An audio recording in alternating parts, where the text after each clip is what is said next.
Yo. Okay, mic's working. What's up, Bald Watchers? Woohoojin, timestamps in the description. Fuck, it's nice I'm stream deck and shit. Well, yeah, we'll be here. Little, wrong side of the bed, to say the least. So, start a stream might be a little, you know, but, we tend to recover. And y'all know this shit actually makes me happy, so, I'll get back into swing it a bit in a second, but, first review might be a little. Yeah, let's just turn it off. First review might be a little, you know.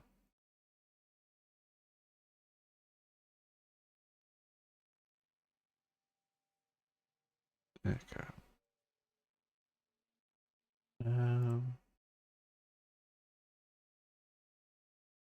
I trying to do?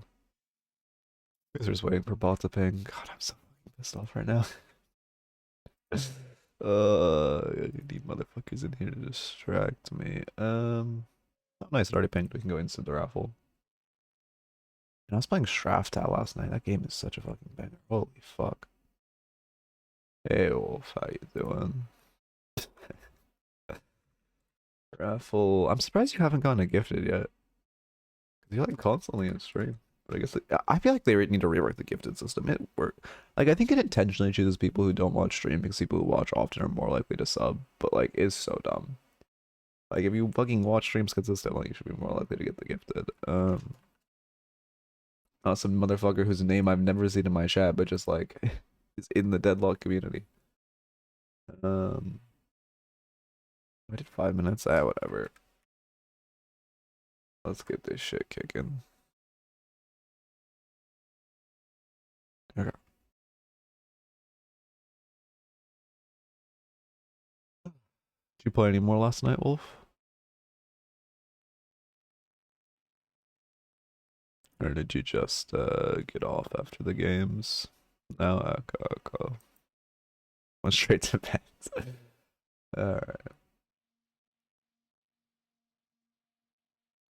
We're getting a lot of entrants in the raffle. I'm gonna have to get minimum requirements, which I don't even know. We need to talk about that shit. Like I need to like figure that shit out. How's it going? I don't know. I need to like figure out lootless. Welcome. Like what's I don't know. Obviously like a minimum of like 30 characters or 30 games on the character. That's like a given. Like what other minimum requirements can we have to enter the raffle that are just like easy but like barriers to entry for like people who aren't actually trying that hard to improve. Like I don't want to. I know, like I said, I know Woohoojin did like games per month or whatever, but like, game's too scuffed right now to do that really.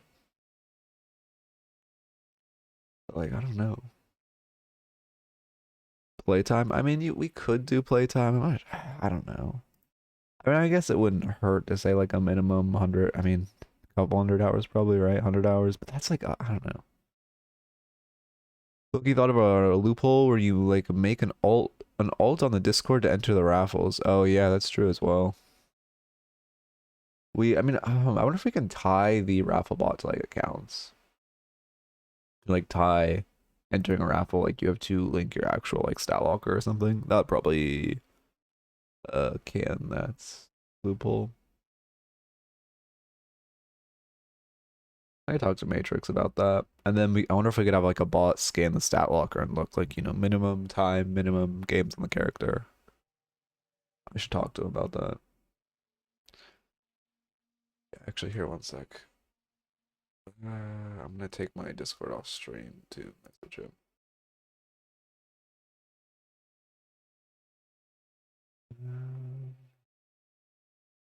Okay. Just do some housekeeping with the server real quick, actually. I guess is gonna leave anything. Let me go general and then let me just we have this on screen. I'm gonna do that. And now I'm gonna do a little housekeeping.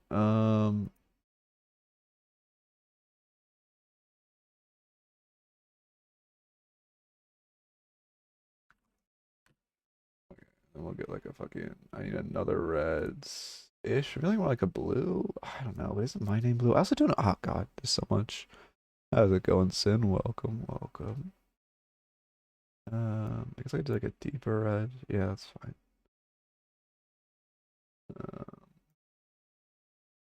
Okay, yeah, that's fine. And then put the roll like up here.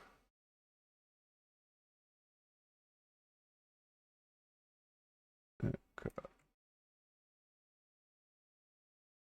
This is fucking. I have a lot of rolls in the server. God damn. Okay. Save that. There we go. Where's Matrix? Damn, it's been a while since I've DM'd him. What the fuck? There he is. Could it be possible? Stat locker to enter the raffle.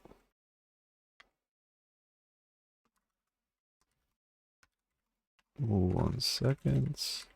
From there to make a bot look at their games on the character and such.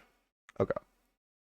There we go. Now we go back to raffles. And we're good. How much time we left? 20 seconds? Okay.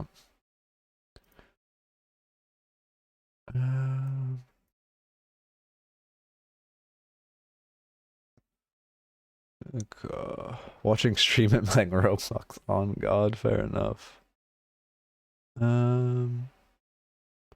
What's the goal with trying to get Discord accounts to stat locker? I mean, for one, it gives us the option of like, I want to add some small bars of entry to like enter raffles because we're getting a lot of people in them. Just things like you have to have a minimum of like 30 games in the character, maybe a minimum of like 100 hours, that type of thing. So also if we could have a bot that could scan their stat locker for that, that'd be great. Yeah, let's see what a matrix is. Probably I'll have to look into it, I'll bet. Okay. Oracle Shiv. Okay. This is, I mean, probably, you know, we can probably get a good review. Yeah, welcome, Greninja. It's Greninja. Wait, it's not Greninja, it's King Ninja. King Ninja? What am I trying to do? Oh, this is a quick one. I need, okay, this is up, get my note stock up. What is this, the second? 8-2-25. And Oracle Shiv. Actually, let's just do this on the new line. Okay.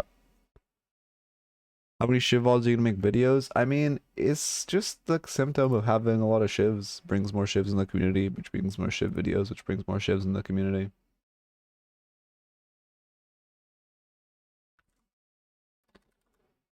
Okay. And then let me do this. Sorry, just doing some small housekeeping.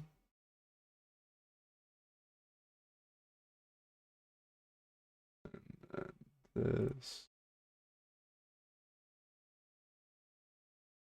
And then I do this.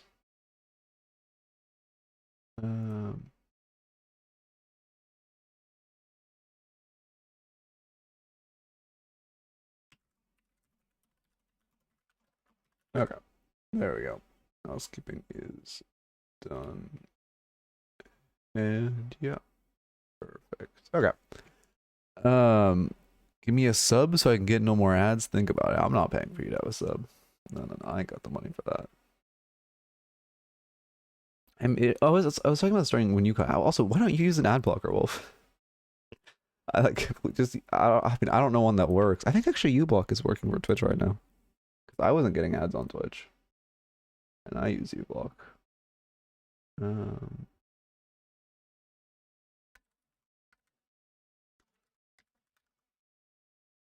Okay. And then all right. Now I'm ready for real smile. It's still not downloaded. I did all that and the replay still isn't downloaded? What? Okay, well, I guess it doesn't matter. Start recording / marker Oracle shit. But also I think this one might be a YouTube review just because Oracle. Oracle is like my favorite rank to make a YouTube video.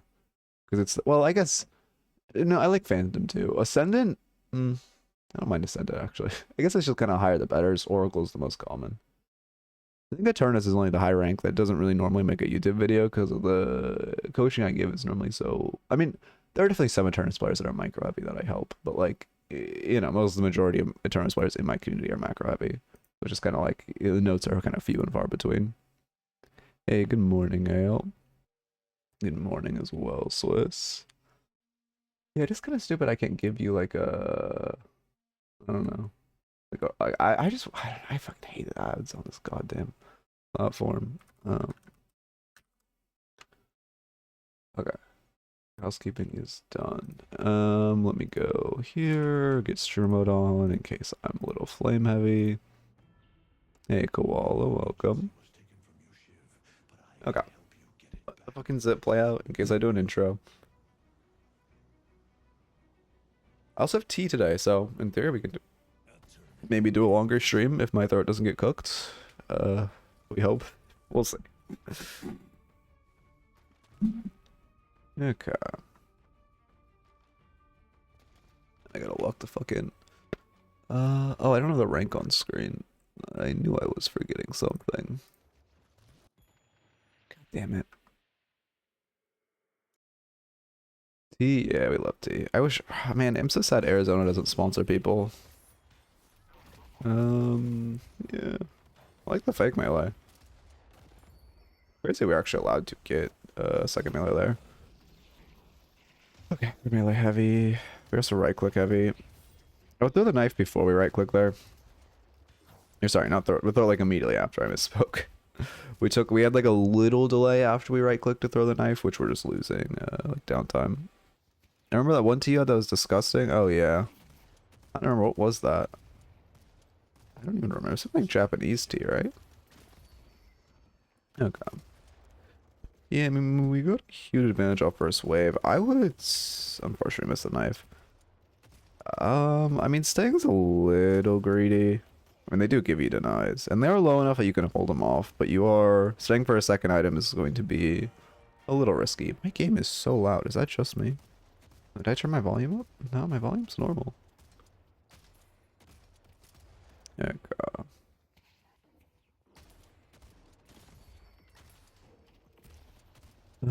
Let's see. I wouldn't look for this dive. This is the likelihood of you actually getting a kill on him is not high. Excuse near Calico. Yeah, we don't greet a melee. I like that. I like that we're only greeting melees when it's like a neutral fight, and when we're in a very positive situation, we aren't going for the melees. Also, you love a melee trade there when you're playing pretty competently. Only thing is like I mean, in general, looking for a dive there is very ego, but especially when we haven't bought, because we're at such a wow. She actually melee there. That's insane. We're in such a disadvantaged state. Good try. You don't melee him here. Okay, yeah. Does our warden die too? No, okay, he lives. Maybe not. Why is he egoing out? 1 HP. I can't believe he kept chasing after his barrier ran out, but whatever. Yeah, like I said, only bad play that life was really looking for that dive pre-buy. Also, we're saving for a T2 now, really. I wouldn't lead with our dash there. If she's trying to cut away, she doesn't have the level 2 in it, which gives 45% movement speed, so if you just throw a knife in her, you can catch her fairly easily. And then if she doesn't come out of cat, you can dash on top of her. But since she does try to engage on you, it's kind of just a waste of your dash to use it like that. And so early, too. I mean, yeah, the Mystic regen feels great. Wait, no, bye. Cold Front. Okay, I see the build. I mean, did I get a fucking spam call? Yeah, I did. Hopefully that was actually a spam call. Last time my phone silenced the call, it was my doctor, but you know, whatever. Surely it's not important. Let's see. I don't know how I feel about Cold Front. I feel like there's so many better alternatives than Cold Front for like damage. Oh, on Shiv. Like this early. I mean, obviously Cold Front is a good Shiv item, but it does kind of feel better later. Oh, that's bad pathing. We should not be mantling there. If we drop down, we're big safe. I mean, if we literally just get stunned here, we fall down and are safe. It's really bad to mantle that. It's putting ourselves in a very bad situation. Just a little more like spatial awareness would be good. Also, I feel like that's an issue I see a lot of people have. It's like a sunk cost, I suppose. Where like once you miss that jump, your best play changes from like vaulting over that before the stun ticks to just dropping down and trying to get under the bridge. Because you 100% aren't going to make it through the mantle and over the bridge in time. How's it going, Matrix? Welcome. We're just boxing with rights. We might need monster rounds. They're showing in a lot of waves.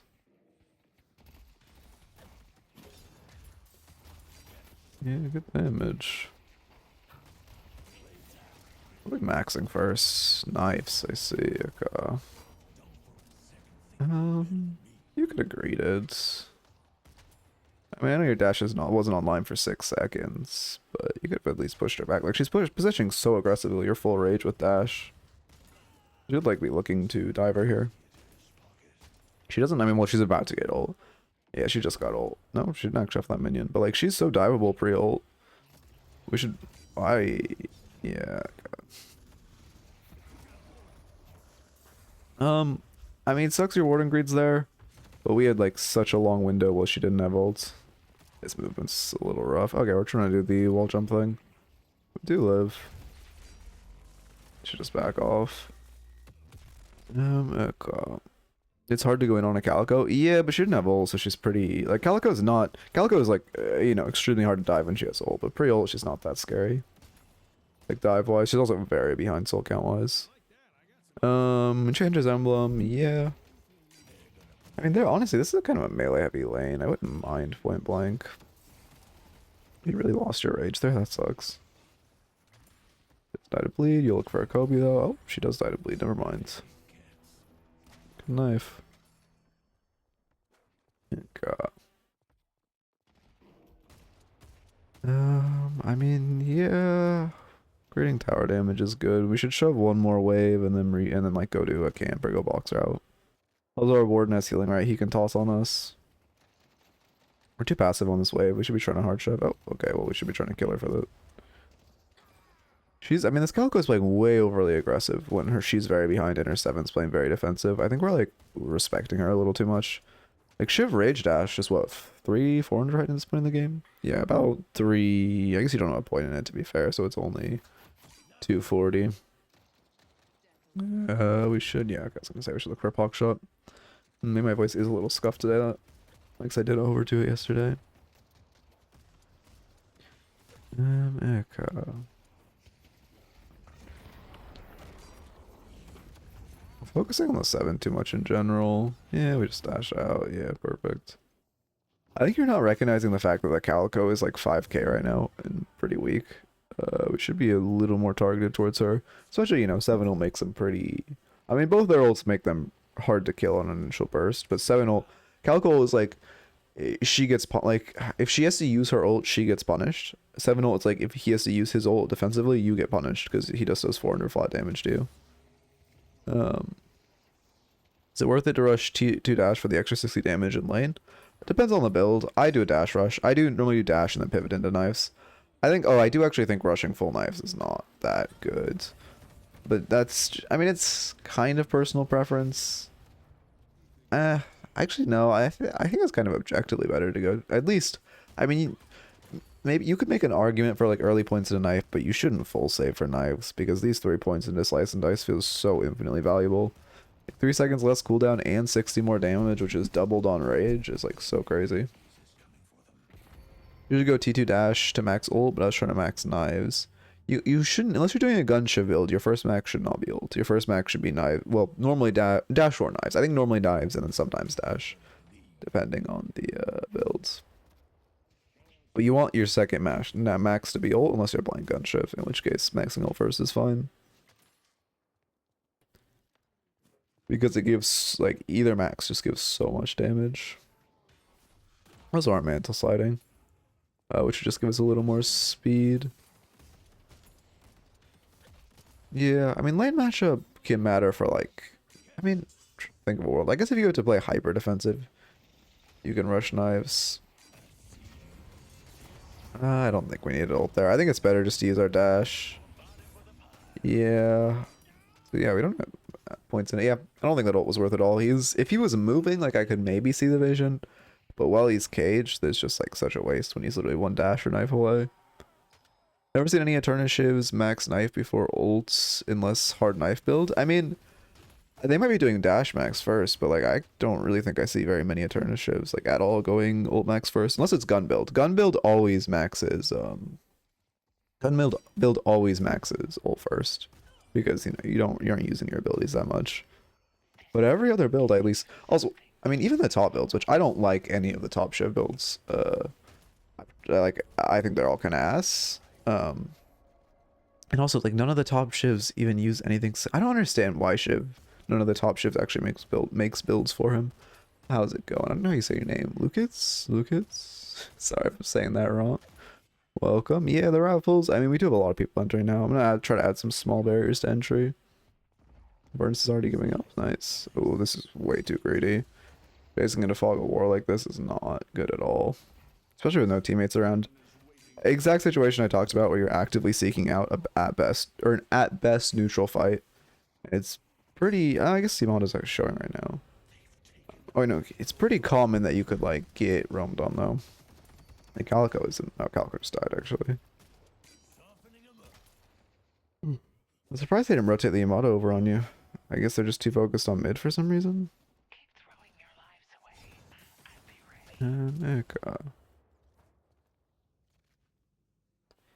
Build Mystic Shot. I don't know. Are we saving for a T4? I doubt it.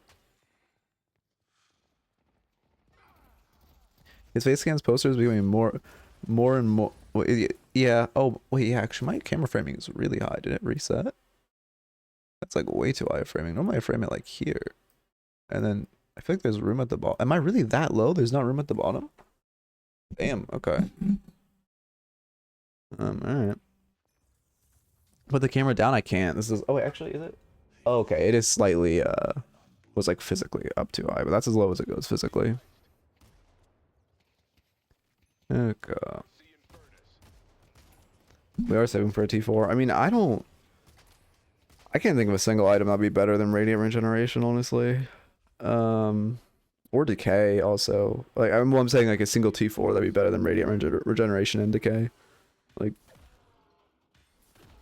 I mean, obviously some ship builds don't go Decay. If you're good at rage management, you don't need Decay. But, you know.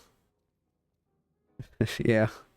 Yeah, I'm sure I'll be balding soon. Oh, wow, I mean, that's really bad. Like, I thought that's really bad to be shopping with that many souls for 4 T2s. For one, at that many souls, we should buy 2 T3s.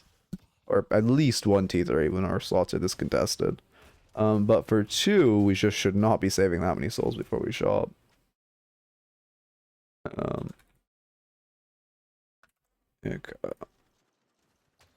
Curly hair, it's Jover. Yeah. My hair, like, I don't know. I like my hair. I don't know. We'll see if I go bald.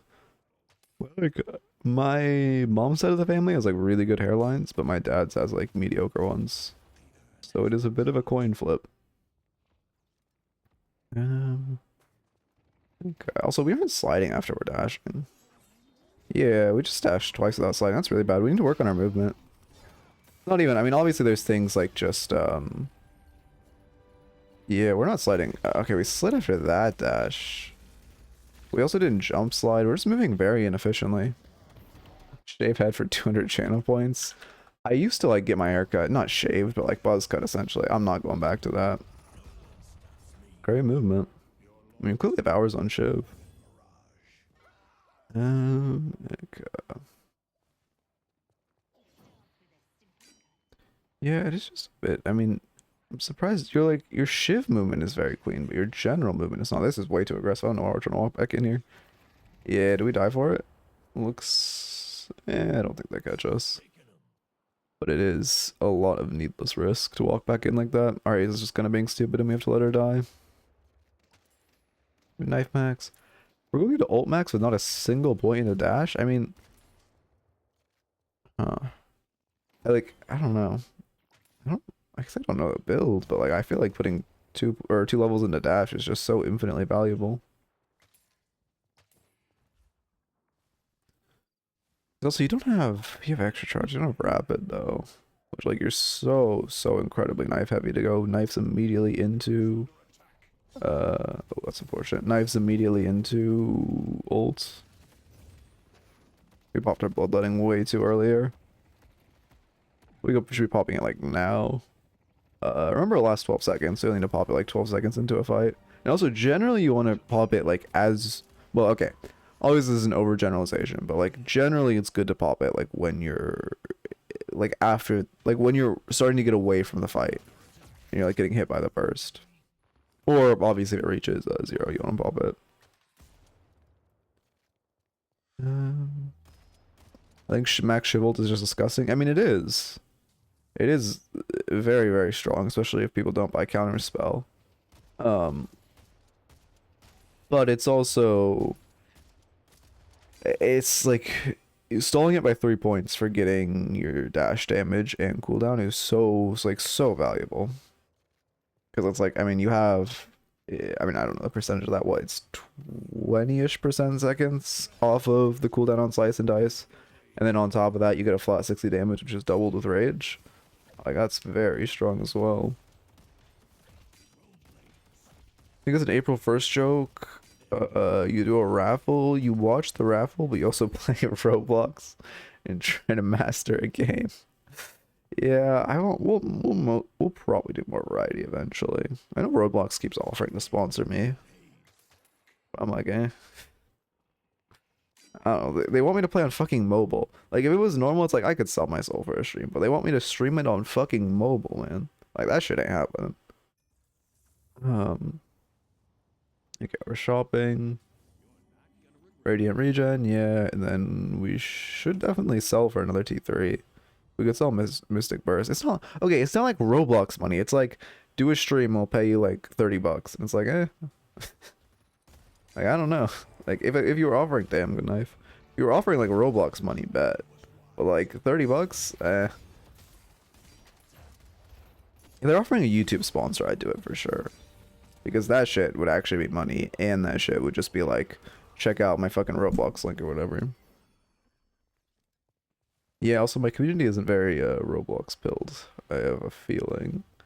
Yeah, we also should be just, I don't know, not using mantle sides is a little like rough. Especially this elo, because it's mantle sides are just like, there's so much free movement for nothing but just like changing the way you think about the game. It's just, and I mean, it's like, it's pretty excusable not to use them up. It's like, I mean, I would say even in Phantom, you don't see players using them consistently. But we definitely should, at Oracle, if you're in my community, you definitely should be mantle sliding whenever you get the chance. Yeah, I don't even know that game. Haven't gotten used to them yet. Yeah, it's just like some brain conditioning. I didn't do them for like a long time after they were released, which was pretty bad. But the way I got myself to do them was I mean, it was literally just like 10 minutes. I just ran around the map, holding control and like doing mantle slides, and then I just conditioned my brain, and I would like start thinking about it. Because it's easy to like, it's easy to notice it, like when you start thinking about it. Yeah, it's kind of hard to explain, but like there's certain jumps that's very easy to notice when you don't do it. And now I can't click on the map to move. Oh, it worked there. Like this one. When you mantle up here and slide, it's like so, I mean, it's just so good. Like mantle sliding onto this vent, it's so fast, it saves so much time, it's great. And you really notice when you don't do it or when the enemy doesn't do it. Like the horse gacha game. The horse racing gacha game, I have heard things about that. I'm not going to play it because I don't want to play a gacha game. But I have heard, we should not be running at this. Yeah. I mean, she trolled, I guess, which is good. But we should not be running at that fight. She 100% could have had a teammate behind her. Oh, your Mirage actually gets out. Okay. At least 5 people on my Steam list have started playing that game, and it scares me. I don't even know what it's called. I just know if Northern Lion plays it, I might check it out. I mean, good movement, but there's no real reason to route like this. Besides to like use the movement deck. Echo. Oracle Shiv coaching, but it's us talking about gachas and Roblox. I mean, that's kind of how it normal. I don't know. That's how it is. I feel like I've hit a good balance of like being able to watch and tangent while still like noticing major details. Um, we're losing so much rage right now. Okay. Oh, he already played it? Oh, I gotta check it out then. What was the stream called? Or, like, what was the? I don't even know what the game is called, so I don't know how to look it up. Fuck, if he plays it and it looks fun, that might like fuck my life. Yeah, the movements. It's weird because you know all the good movement tech, but we aren't doing the most basic unamuse. Oh god, thank you, thank you. We are doing the most like basic tech of just sliding after we dash. Like 100% every time you slide, you should dash after. The only context where you don't want to slide after you dash is like if you're doing a double dash, which is so insanely rare. And also it's like you aren't really ever going to do it on Shiv unless, because you only really ever do a double dash. I mean, there's some pressing times, but the majority of time is on a character with superior stam. Why is that Calico running into the Hazel? Unfortunate, we rushed that ult. Yeah, then Lash cleans this up. Oh, he doesn't want to.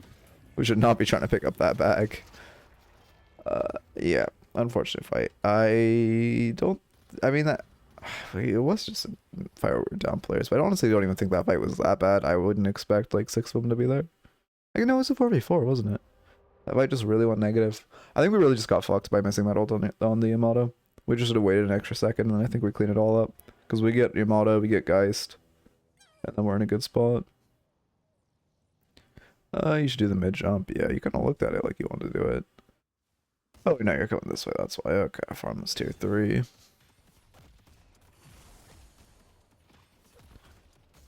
She was sitting in the Hazel, but didn't realize she was going for greedy ult max. I see. What is Haze?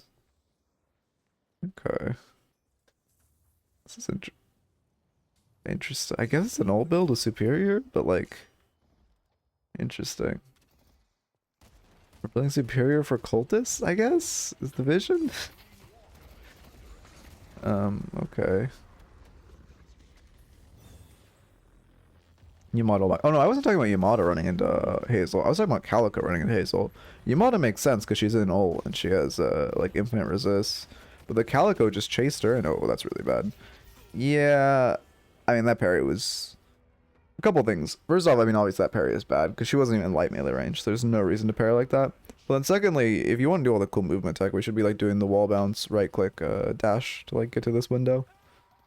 Like that. I mean, would it have saved you? Maybe. But it should, I mean, it's our only chance of getting out there. We also just shouldn't be positioned that aggressively when Walker falls. And when Walker falls, we should route out more, like, towards the left, just to be safe. I think it's so often where people cling too much to the Walker, or they route out this way after Walker has fallen. It's just, like, such a bad lane to be in when they have a couple people and they have Walker. Yeah, it was farming range from a distance. Found this. I mean, okay, yeah, I don't think the build's bad at this point. What was the old Yamato, bro? Yeah, I don't know. I mean, I'm glad, honestly, it feels like she's reached a decent spot. But yeah, I don't know why she existed like that. Especially with Refresher. Like, okay, I mean, that's a really bad ult on their part. Did he refresh her ult? We also just shouldn't be running into this fight. Like, there's no reason to fight here. For one, we're fighting into a 7 ult, but for two, like, they're about to siege our base with Rejuve. If we just wait, like, 20 seconds, I mean, we can at least fight them, like, in this cluster area. But, like, we could also just give base guardians and then fight them in this huge cluster, or, like, choke point. There's no reason to fight that deep, especially when we're down players. We're just kind of running at them. Way to be. I mean, we get another team fight, so I'm curious how we'll play this team fight. They don't have 7 ult. They do have Lash ult, though. You're a little lost right now. You should at least be hitting a wave. Yeah, we should go on. I don't know why we're so afraid of being in pit. We have to run in pit here. Yeah, we're very late to get in pit. Because, like, even if we die, if they're putting 4 in pit, we have to be in there, like, trying to fight them. We shouldn't be that afraid. Unless we're playing for KD.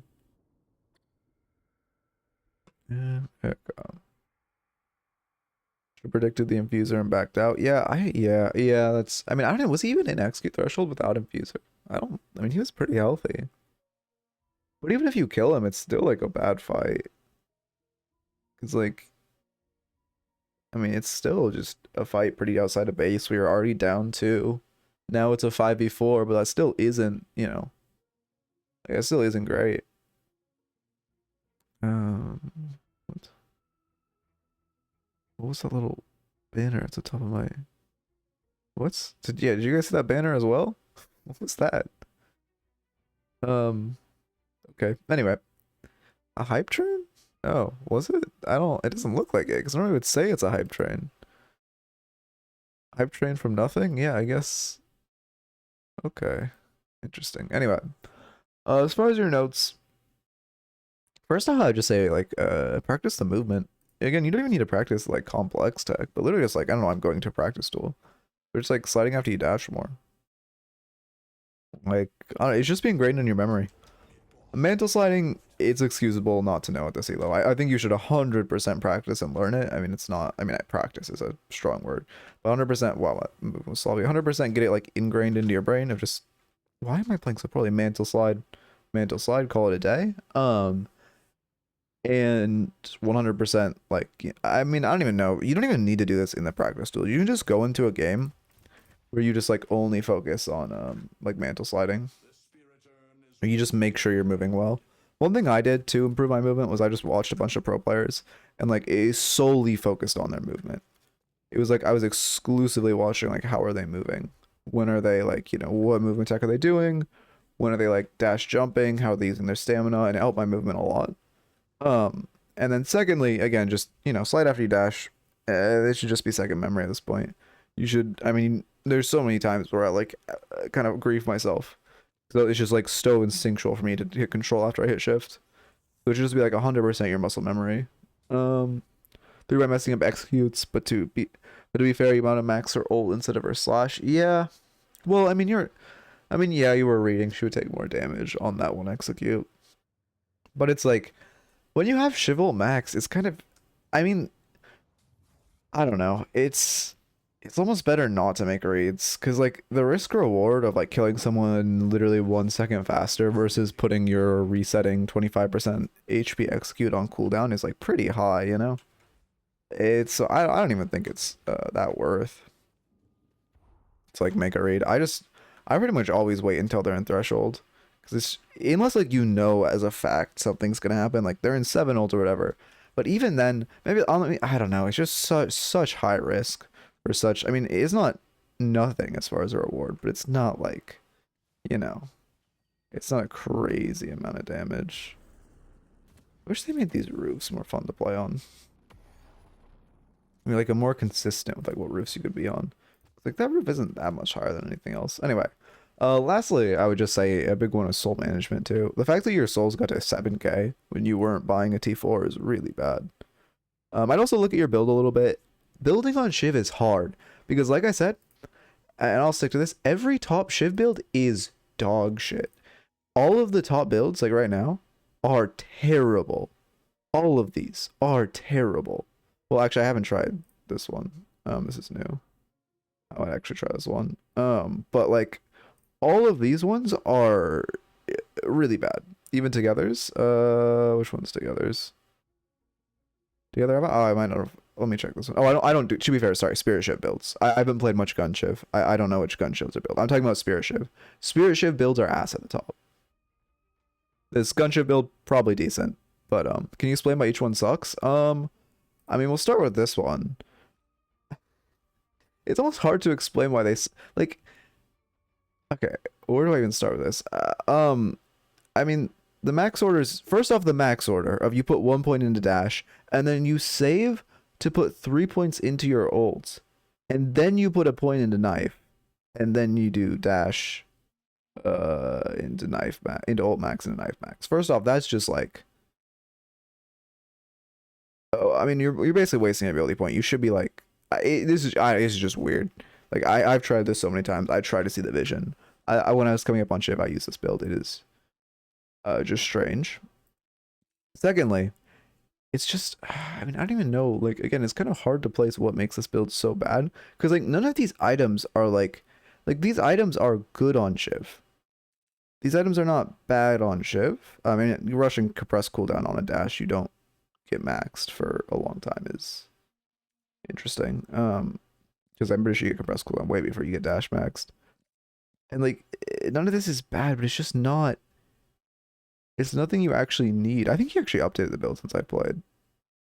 He used to rush Arctic. Yeah, it's like you're getting leech before, like you're getting radiant regen and leech before you get any damage for one. Like you literally don't get it. The only damage item you have is like Mystic Shot and like extra charge and extra spirit or improved spirit until Boundless, which is after regen, remover, lifesteal, and cooldown. Or sorry, leech and cooldown. It's like you're just getting damage so late. Spirit burn isn't bad, but like I mean, not even. I don't know. It's just like it's just it's so. There's just I don't know. I'm trying to think. Do I have a Shiv build? I don't even have a Shiv build. I just use like Salties for a point order because I think Salty's point order is good. I like Salty's point order. And to be fair, if you're gonna use a top Shiv build, I don't think Salty's is terrible. Um, but so many times I deviate from what's on the board, like which isn't bad. But like I'm not even buying situationals most of the time. I need to look at my actual like Shiv match history because I don't play Shiv on this account. I mean, Spirit Burn is good but situational. Also I think well let me check something. Spirit Burn is like it's not bad, it's just very situational. Well, no, it's not very situational. It's a strong item, and in general we're in a heal meta, but I wouldn't say it's an item you buy every game. Let's go here. I just want to get to like where I'd be normally. Okay, I need. Do I go? I guess I should go max. Max level. Max level will put me above. I'm curious how much damage you do by the time you buy Spirit Burn. Your dash is okay. So Rage Dash procs it, and actually you don't have that max knife. You should have like this as your spread. Knife. Does knife even proc it on bleed? Like you're only procking Spirit Burn on Rage Dash, which is not bad, but it's also a very faster famine. Like if you're behind, Shiv ID 7. Okay. All right. Thank you, Al. Good use of the channel points. You can see we have really good redemptions for the channel points if that's for reviewing Shiv 7. But like, it's I don't know. It's just you also don't want to buy this item if you're very behind because you aren't consistently gonna have rage, which means you aren't consistently going to be proccing it, even if you're like using combos and all that. It's just gonna be rough. Oh, my flying Shiv is so rough. I also haven't played Shiv in a second actually. It's been like a week. I've been on the alt account I was playing some 7, which is just so boring, but it's so free. Like you don't lose, but holy shit is it boring. My tech is so bad. No. What happened to me? Where's my flying ship? Anyway, last note I would just say is soul management of just generally getting your souls up. I think the best way to learn a ship build is what I do. Like if we just go to this match, it's actually hard to find spirit shivs nowadays. Most shivs are gun shiv, but this is how I learned what items are good on shiv. For one, you can just watch him make a let's play shiv, but it's obviously so he's not always playing shiv, so it can be a little. You have to like get a time. Yeah, this guy's going gun. Most of the top shivs go gun, which is kind of the issue. But I just skip around the top matches until I find a shiv that's spirit, and then I write down his items and like try to think about what makes his items good into this match. I might make a shiv build eventually. I'm not sure if I'm gonna stick to shiv. My shiv is not competent enough to another gun shiv guy. If we go here, yeah, I don't know. I mean, I don't even know if we're gonna find a single spirit shiv. That like that is the real issue. Yep, another gun shiv. You can see the. I mean, yeah, we are. I mean, I wish I could see what he's building, but we'll check one more, and then if not, we'll start the next raffle. Oh, range for what? Huge anti-heal for what? DOT off a spirit nuke for what? Wait, what are we talking about? Like in this build, it doesn't make sense as a core item. Oh yeah, for spirit burn, yeah, because you don't have like. I mean, spirit burn is like great when your dash does over 500, but that takes a long time. Because also keep in mind, the way Spirit Burn works is it has to do over 500 spirit damage, which doesn't mean your ability does 500 spirit damage. It means your ability, like, your ability What's the correct symbol? Your ability to your ability, it does 500 damage after their spirit resist is applied. So like if you only have a 300 damage dash and you have to hit a double rage dash to proc spirit burn, not including obviously you could knife or whatever, but just that is like your flat spirit burn proc. If they have like 20%, 30% spirit resistance, if they have spirit resilience, or if they have like spell break, you aren't gonna proc spirit burn, you know? Anyway. Yeah, well, it's not. I mean, obviously, there's the timer of like you can. Yeah, yeah, yeah. No, it's like a what, a 4 second window, I think. Yeah, it's 500 a burst after the spirit res. Yeah, yeah. But mostly you want to build the when spirit burn gets really good is when you could just proc it on one ability. Like when spirit burn gets great on like Viscous or someone is when your one just procs it because it gives you so much poke. Like it is such a strong poke item. Or like when Yamato one procs it, it ups her damage a ton. Versus having to do a whole combo on someone. Also farming gets way faster. It's 4 seconds, right? Oh, it's 8 seconds. Damn, I did not even realize the window threshold. Did they change that? No way they buffed it. Is this debuff is 8 seconds? Oh no, it is 5 seconds. You're right. You're right. Oh, it's the fucking burn. Yeah. Okay, 5 seconds. That was close. That was close. Anyway, let's get a new raffle up.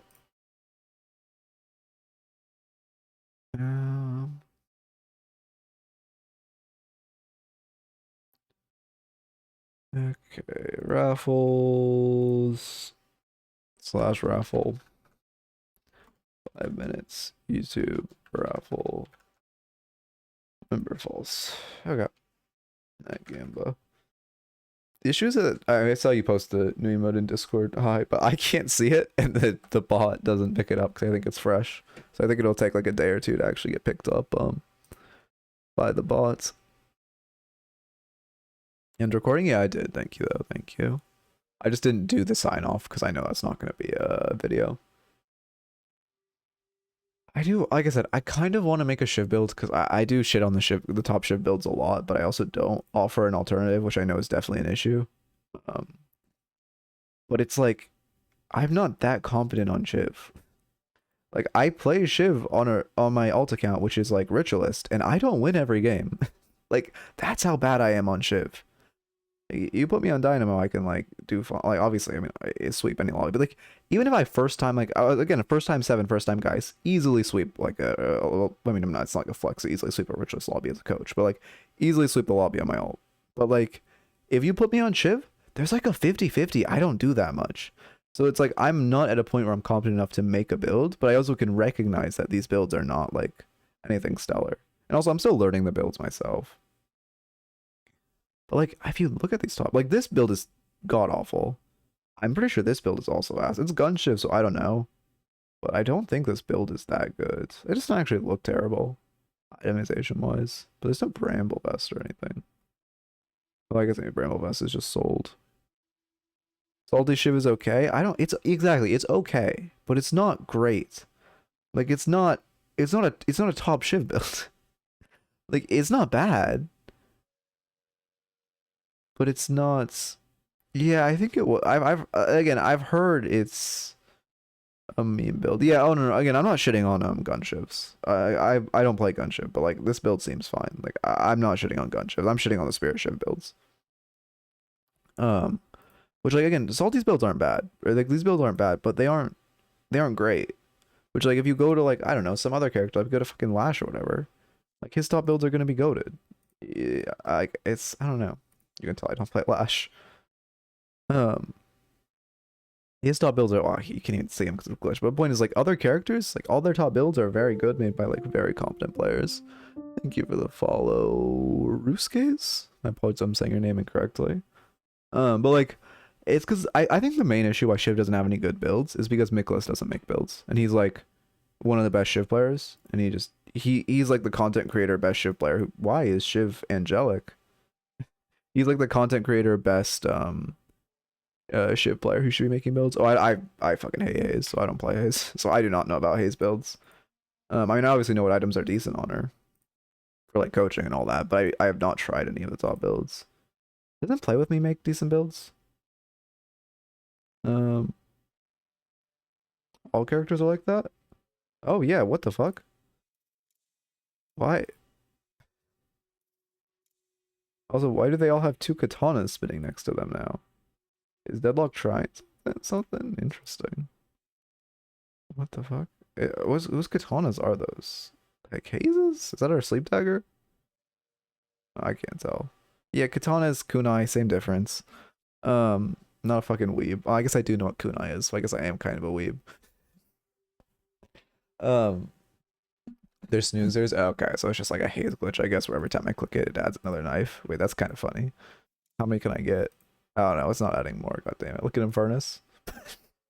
They whitewashed my boy. Oh my god, what did they do to him? Why is he? He looks like a steam engine, bro. What is this? Oh, I want characters, man. Add more characters to the game. We should be looking at a patch soon, right? Like next week is about the time. Well, I don't want to spread any false information or false copium, but like I would say next week is the earliest time we could see a patch, right? Like timeline wise, and then it could be anywhere from next week to like a month and a half. Like next week, where next week is where I'm gonna start to believe the hopium, because like that timeline matches their patch timeline.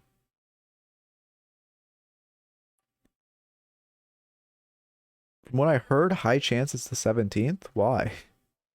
Whoa. Why?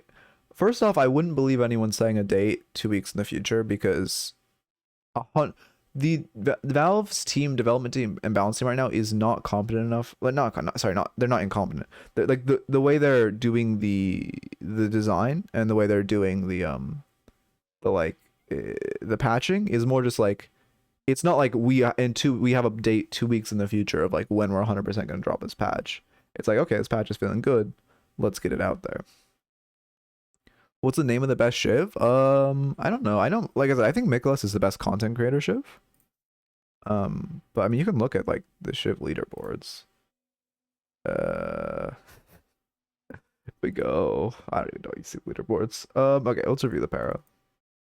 But you can look at like I think Miklas is the highest. Your stats? Global leaderboards. Okay. Thank you. Shiv. Balls in America. Oh, I know, dudes. Salty's the top Shiv? Really? I don't understand why his build feels so bad then. Maybe he just doesn't put attention to or into it. I mean, his build doesn't feel bad, but it just doesn't feel great. Which, like, you would think the top Shiv, yeah, oh, I mean, it's probably a meme account, but yeah, I do think it is. Nicholas, I mean, Europe is the best region right now. He plays gun on his account. Oh, it's his second. Okay, it's his second. But yeah, I mean, you can tell. You can definitely tell who the best Shiv is, especially because Europe is the best region right now. For his third account is oh god. But yeah. Anyway, let me get everything in order. Archon logo on screen. There we go. Why is nothing appearing? Why is the Archon logo not working? I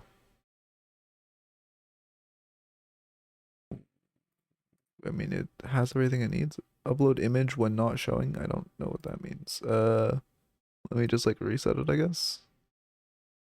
Delete this. Okay, deleting didn't work. Delete this. Deletes. Okay, I'm just gonna add a new image. We're gonna delete this fully, and then I'm just gonna add a new one. What?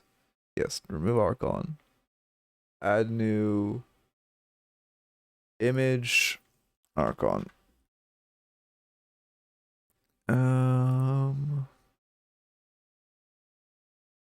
Yeah. Drag this all the way down here. There we go. Perfect. What? Oh, we really didn't expect to get picked. I read that as pickle. Oh, yeah. Congrats on winning. Game made in NA, EU players are better. Classic MOBA stats. I mean, it's an alpha, man. I also, it's an alpha. It ain't that deep. I don't like the people who are like, sorry, I'm opening a can right now. If that picks up, I don't like the people who are like super Oh, fucking NA's doomed because like in the closed alpha where there's like 10 pro players, EU is like beating us. Oh no.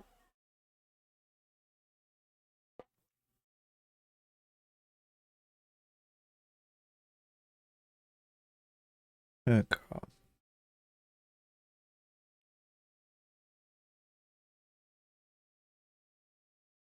I ain't even in an A, I'm in Asia. Oh no, I'm not saying you're like, oh, I'm not saying you're the one who's giving that copium. I'm thinking of certain people. That's not directed at you. That's directed at people have not mentioned my name, but certain people who I find rather annoying who say that. When it's like, you know, again, a closed alpha. Um, Mostly because of the sheer amount of people in the same lobby as opposed to 3 to 4 countries that play in North America. Yeah, yeah, that's true as well. Um, I mean, Apache rescinded his statement after the tweet. He's like said he was sorry. Like he said it was just like a moment out of emotion. I guess I don't remember his exact statement, but he like rescinded his statement. It's not really directed at him. America. Oh, I need to start recording slash marker Archon Paradox. Okay. Forwards. There we go. Okay. Okay, I get raffles off screen. Um, thank God I caught that. Oh wait, the Archon logo still isn't appearing? What the fuck? I guess this image is just bricked. Does the Eternus one work? Oh, none of my logos are appearing. Wait, what? That's not good. Does this work? That works. Why are none of my image captures appearing? Huh. Oracle is just working and now it's not. That's not good. Whatever. I guess just no rank logo on screen today. It's not that big a deal, I suppose. Why don't I have audio? Oh, there we go. Okay, interesting. Yeah. I mean, that's a little greedy, but it's fine. For some reason, para players love to melee.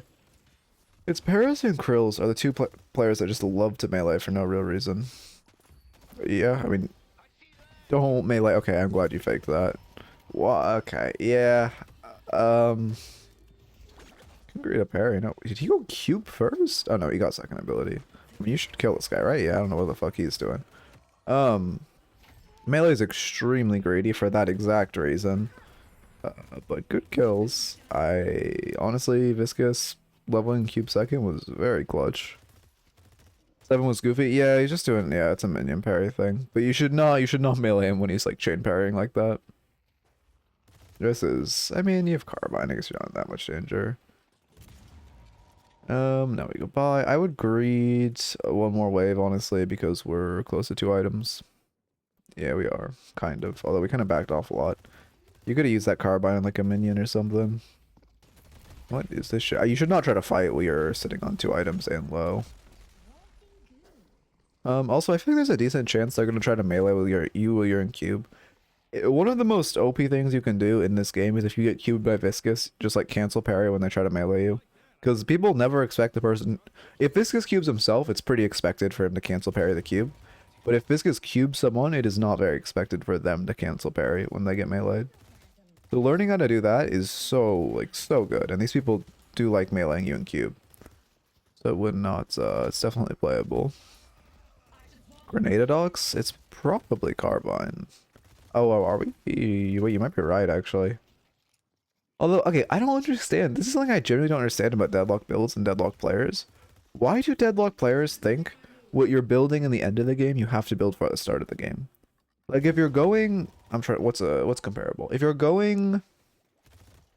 Hold on, give me a second. I gotta think of a character. I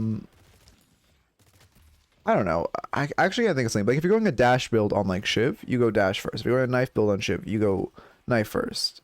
Yeah, Viscous, exactly. If you're going a punch build, you level punch first. If you're going a spotter build, you level spotter bit first. When, like, spotter is the best level, so you should just level it first no matter what. There's no reason, just because you intend to use punch at the end of the game, you should be leveling it first. It's so common in, like, Deadlock builds, and I don't understand.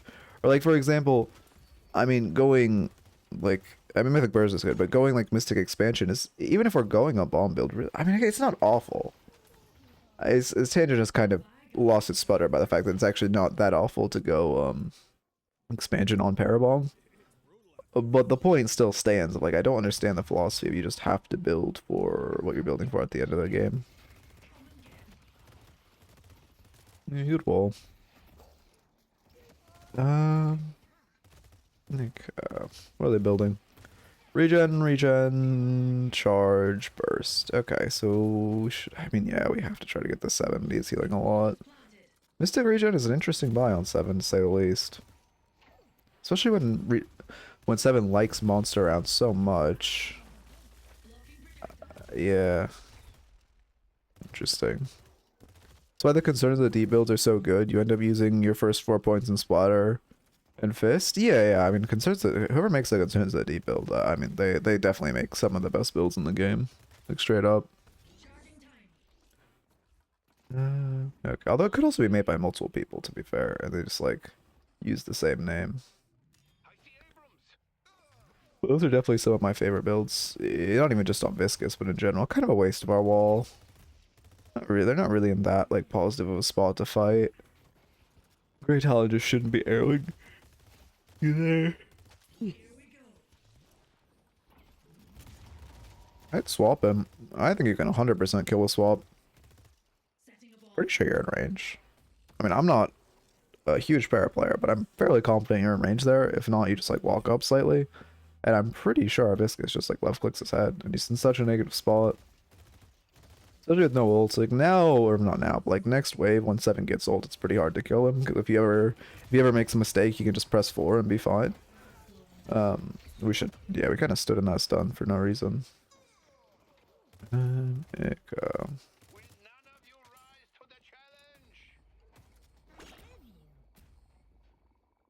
Gonna go shop. We're a little light-handed on the camps. Damn, I've lost a... Okay, it might be a carbine build. Which again, does take the like little tangent I went at the start. Not tangent, I guess more of a rant at the start. It's completely irrelevant to this VOD, but you know, it is what it is. Viscous and Lash definitely some of the best builds. Yeah, I mean the Lash Flog Masks is so fucking annoying. I don't know, I'm kind of a proprietor of like QSR shouldn't give damage. I think it's just like on Wraith, Lash, whatever, it's just like Mirage, Mark, Spam too, it's annoying. Like it's just, it encourages like a nuisance abilities, I suppose, if that makes sense. Because it encourages like, for one, just makes abilities do annoying amounts of damage and have surprising amounts of burst, but for two on like heals and shit, it feels bad. Unfortunately we missed that. Ivy has some great builds too. Oh yeah, Ivy does Ivy have good spirit builds? I guess I don't play Ivy spirit. I know Ivy gun builds are very good though. I mean, Hideocker is like fucking always in a goddamn like custom testing something for his builds. Okay, at this point, oh yeah, good swap. Wow, actually, yeah, you pressed 4 though. You should kill. Okay, you kill. When did Talent Bird? At this point, you should just look to hard shove wave and go do a camp. He's okay. Anyway, the point is, you aren't really getting any bonus farm. You haven't done any boxes, and you haven't done any camps. So we should really start to look for some pressure on boxes and camps. It's you don't, even if you freeze, I think 7 makes every minion. Yeah, it's here, so it's better just to hard shove. Sucks your Viscous resets. You should have shoved before resetting.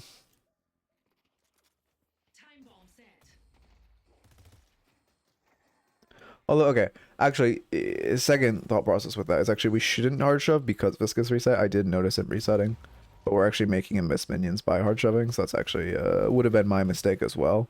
But because our Viscous had reset instead of, I mean, what he should have done is push the wave with you and then reset. But because he chose to reset first, we actually can't push that wave. And we just need to wait for 7 to push it into us so Viscous doesn't miss a lot of minions. We should also probably be buying like regen or something soon. I don't think we shouldn't. Yeah, we're not going to base reset. We're just kind of slowly getting whittled down with not much regen. Extra regen would feel very nice. Okay. Yeah, good shot. Uh, I mean, you can just take a lot of damage to tower. You're also using your boost. I think it's definitely better. You also because you spend so much time in that roof with 800 souls. Like it would have been much better to just buy healing right and then heal on that roof, or just buy regen earlier and just like let your regen take you back up. You did miss a full wave, and you had to use boost. They didn't get that much damage on tower because Viscous defended well, but they still got some damage on tower. It's just not very worth. Yeah, we should just pop in the head. Yeah, perfect. We did rush that carbine. I guess, well, to be fair, I wouldn't think he was full charging it either. I just have the advantage of being able to see him through walls. So that's fine. I can't tell if this lane is like... Okay, no, they're they're BMing each other. I couldn't tell if they were actually like a cool lane. It's Hazel's just an idiot. Alright, cool.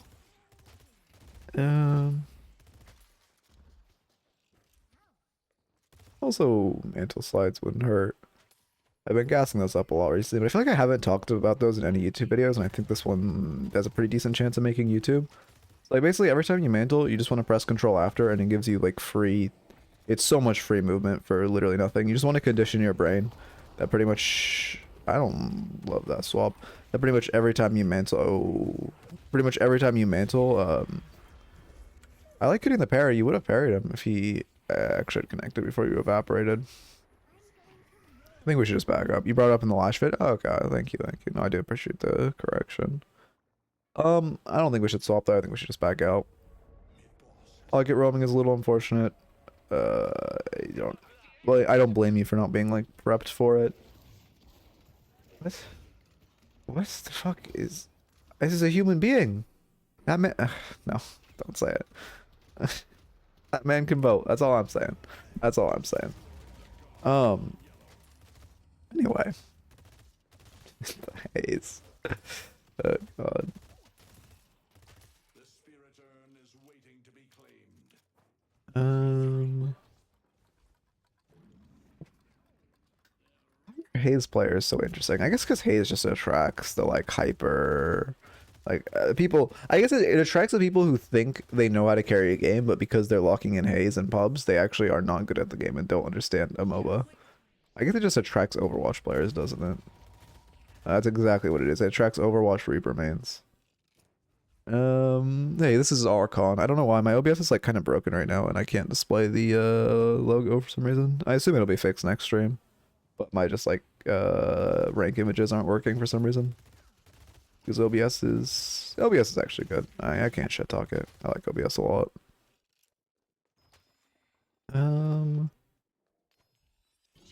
Let's see. I'm looking at comps right now. They do have a better team fight comp with Lash 7. It's not like make or break, because you don't have an awful team fight comp. You have, you know, Kelvin Dome, Inferno Assault, all that Paris swap. But your comp is, especially you are kind of the hinge for your comp and looking for picks. I mean, Haze is kind of the hinge for them for looking for picks. And you're kind of the hinge on your comp for looking for picks. I love wrapping around on them. So we should just be what's the word I'm looking for? We should just like be cognizant. What is this guy doing? What? I guess he kills him. Pocket moment. I like the wall. I completely lost my train of thought. Fuck me. Can confirm I'm an Overwatch player and I really enjoy Haze. And a Sleep Dart, Reaper Ult, Somber Invis, very familiar kit. Yeah, that makes sense. Oh. I like the ult. Unfortunately, it doesn't hit. We die there? That's crazy. I guess you don't have much spirit res. Does he have? Yeah, that's why, okay. That's still a crazy amount of damage to take though, holy fuck. Okay. Our blue walker is under attack. Let's see. I mean, yeah, clean up waves. I'm still trying to like find the thought process I had. I completely lost it. Oh, I guess I was just gonna say, because like if you play a lot of MOBAs, you also recognize that like, hey, this kid isn't like, it's not bad, but it's just not that good. Like it's a pub stomper kit. Which isn't, I guess it's not bad. And Valve doesn't seem to recognize the fact that she's a pub stomper kit, and they keep trying to brute force her into pro play. But like, she's just, I don't know. She's just very. Her kit is just very. Yeah, I mean, it's like a Warwick or Master Yi. It's very. If you're bad, she's very like. If the enemy team is bad, she's very good. If the enemy team is competent, she's just kind of aight. Versus like, I think all the MOBA players gravitate to Mirage, if I had to guess, because of the global TP. I'm not 100% on that, but I gravitated towards Mirage, so I think it'd be pretty similar. Yeah, I mean, we're just good job like catching waves, farming. I wouldn't come to this lane. We're going to TP, I see. Okay, yeah, I respect that. I thought we were gonna try to like counter shove. We swapped 7 into Walker. Okay, no, unfortunately missed that. Yeah, perfect swap. I was hoping you just raw. I need a better word for that. I was hoping you just like blind throw it though. Yeah, we go basically to buy. I don't think it's good for your team to chase, but you should chase with your team because they're chasing. It's pretty impactful to have you at that fight. Okay, we're going express shot build. 50k farm haze versus 1 metal skin who would win. Yeah, I mean I like impastors in the game. It's a little less like dictated by that, but it's also just kind of like 50k farm haze versus like good positioning versus like not standing out or pushing too far on your own. Who wins? It's like, you know, because Haze is, she's like, Holiday and Haze kind of fulfill the same role in like pick characterness. If they both like get good picks and they both like provide, you know, if you're slightly mispositioned, they can just like evaporate you. Well, Holiday can ult you into her team and they can evaporate you. They can just very easily get you. But the thing about Haze is like she's very, if you just position near your team, she's very countered. Well, Holiday can still just run at you, ult you, and run away. So, like she still provides value even when like the enemy team is positioning very well. Well, obviously they do have to make some small mistake, but it's Haze has to capitalize off a much larger mistake, while Holiday can capitalize off of a very small mistake. Which, you know, obviously in lower elo, people are a lot more prone to make the big mistakes. We should. That was weird. I think I don't know what happened there. I was gonna say we should raw dog a swap. I'm trying to think of a better word for that. I was trying not to say it last time, but I can't think of a better word. We should just throw it. No carbine there. I think we were trying, and then something happened to our game where we like flicked up. But if we weren't, we should 100% be looking for that. I'm not taking notes.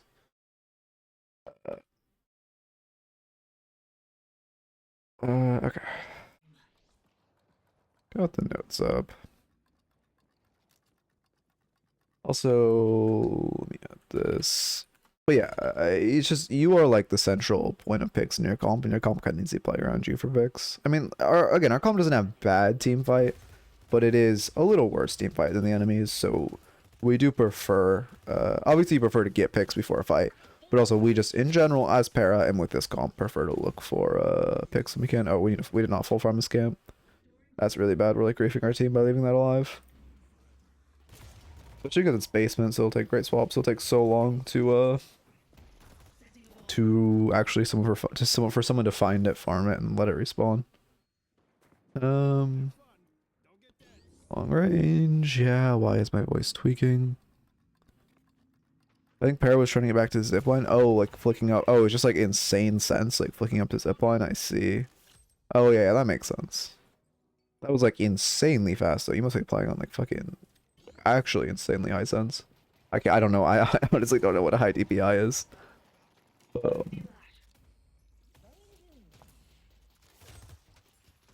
I was not. My battery was low and I bugged. Okay, that makes sense. Fortunately, missed that. Dude, like, I mean, I love that we're not afraid to just throw ults. That's like something I see a lot in I mean, not even like experienced MOBA players. It's just like a pretty big, bro. Like you can tell this Haze has never played a MOBA because she gets ganked and she's like, anyway. I don't know. Man, I lost my thought process. This motherfucker's rage baiting me. God damn it. Yeah, a lot of pairs are like afraid to just throw a ult with no carbine, so I'm glad we aren't. Oh, double jump. Okay, yeah, that's fine. Our movement's good. We might have gotten our Viscous killed, but we can't help him at this point. Oh no, he's good. I go to farm camps. There's a couple up back here. We're not that healthy. I mean, you could also just go base for shop. Like, I had farm camps on the way. It's just like you could just grab this. Oh, I'm getting really comfy. Am I still in frame? I am. Okay. I just grabbed this, like, this camp. Oh, I thought it'd only be big creep. But just grab this as you're on your way. You farm it, not quickly, but not slowly. And it just gives you a little extra souls. But you were going for an item upgrade, so you didn't need the extra souls, but still. Actually, wait, were you? Or did you sell something? I think you sold something to get enough souls, which you should be more cognizant of your... Let me check, actually. Because I don't want to go on a whole tangent if it's not relevant. Yeah, Paradox ult... Oh, God. You haven't... It's bad now. It's just... I don't know. It used to be... God. It used to be a 24-second cooldown. But, I mean, 60 seconds still feels awful. Okay, do we sell? Or do we just... No, yeah, we're not upgraded. Wait, what? What the fuck? Am I crazy? Maybe I'm just doing math wrong. Oh, no, it's 3,200. Why do I think it's 3,400? Oh, I'm actually crazy. All right. My brain doesn't function. Unlucky.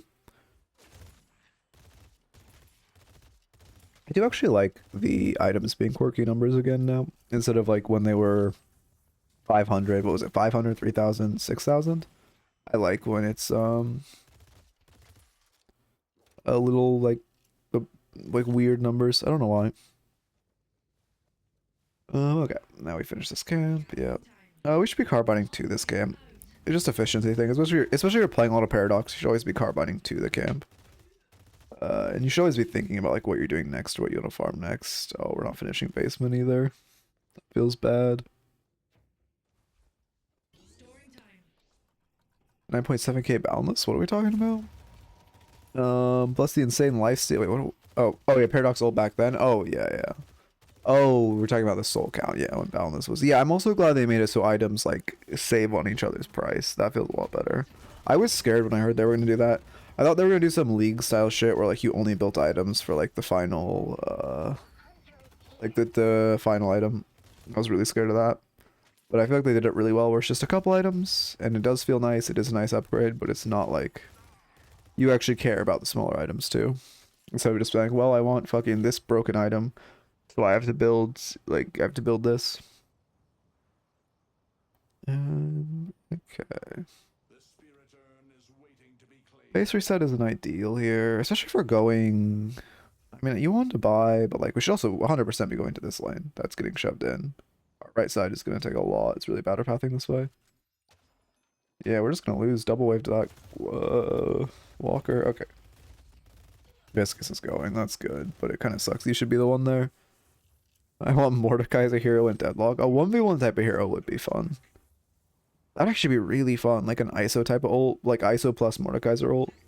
A kind of combination where you could take him to like an arena with like a ton of walls and shit. That'd be fun as fuck. Okay.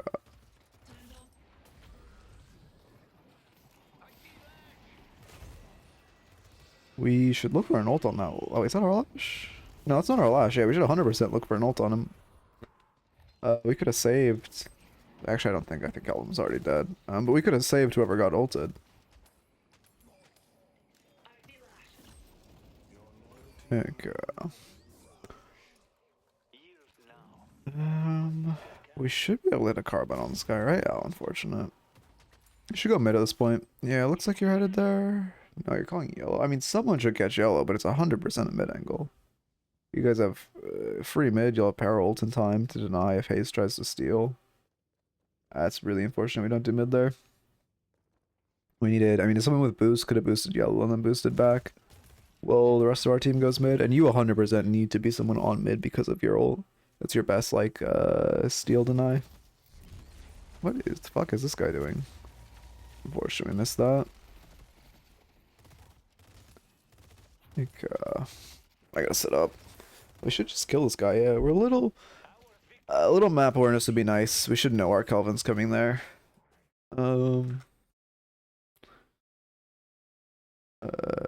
Just adding some notes. I really hate that it goes quiet every time I alt tab. Okay. What are we gonna buy? I mean, we're sitting on. I mean, this build's fine. It's very standard. It's nothing like stellar, nothing bad. Just very standard. I think we should probably upgrade Mystic Expansion soon, though. I mean, I know it doesn't feel crazy on our ults, but like, if we're only want like 1600 souls, getting that improved range on our ult does feel nice. Okay, Blitzcrank Gwen. We already have the. I do hope they add more Blitz or hook characters. I would love a Thresh type of character. Because for one, Bebop needs some contention in like, well, I guess to be fair, he does have contention in like Holiday and Para. Like I want like a higher skill ceiling hook. You know what I mean? Like Bebop just has the Blitzcrank hook, like low skill hook. I want like a high skill hook, like fucking Thresh. Yeah.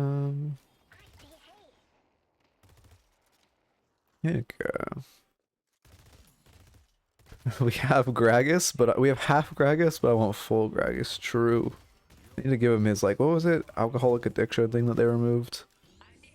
Bebop hook needs to go through less walls before they add more characters with hooks. I mean, that's a general thing I've talked about, which is a general problem with the game, which is because... See? Yeah, we just ult him under... Oh, that's a bad ult. We need to ult him under Walker so he gets stomped. That's a pretty bad ult. We should be on the ground next to Walker when we ult him. But also, the issue is because we're in like a beta, holy fuck, or an alpha, they're not 100% sure. Like all the assets they're using are like coming in and out, constantly being changed. Like it's not worth it for them. Again, I'm just speaking from like outside perspective as someone who's worked in game design. It's not worth it for them to... Sorry, the haze. It's, oh, holiday barrels, I see. But it's not worth it for them to like go super in detail on coding every wall, like pixel perfect hitboxes, because 50-50 the wall just changes next patch. So at least that's why I think we have such an issue in this game with walls right now, and walls being so janky, and like Yamada's power slash always hitting through walls, and Bebop hooks like snaking through walls. What other wall? Geist bombs 100. Geist suck hitting you through walls. Geist bombs hitting you through walls. It's just because so many assets are like a subject to change. It's not worth for them to invest a ton of time into perfecting the assets. Again, outside perspective as someone who's worked in game design, it could be something different, but that'd be my guess. Could also just be janky code. I'll benefit of the doubt that. Like,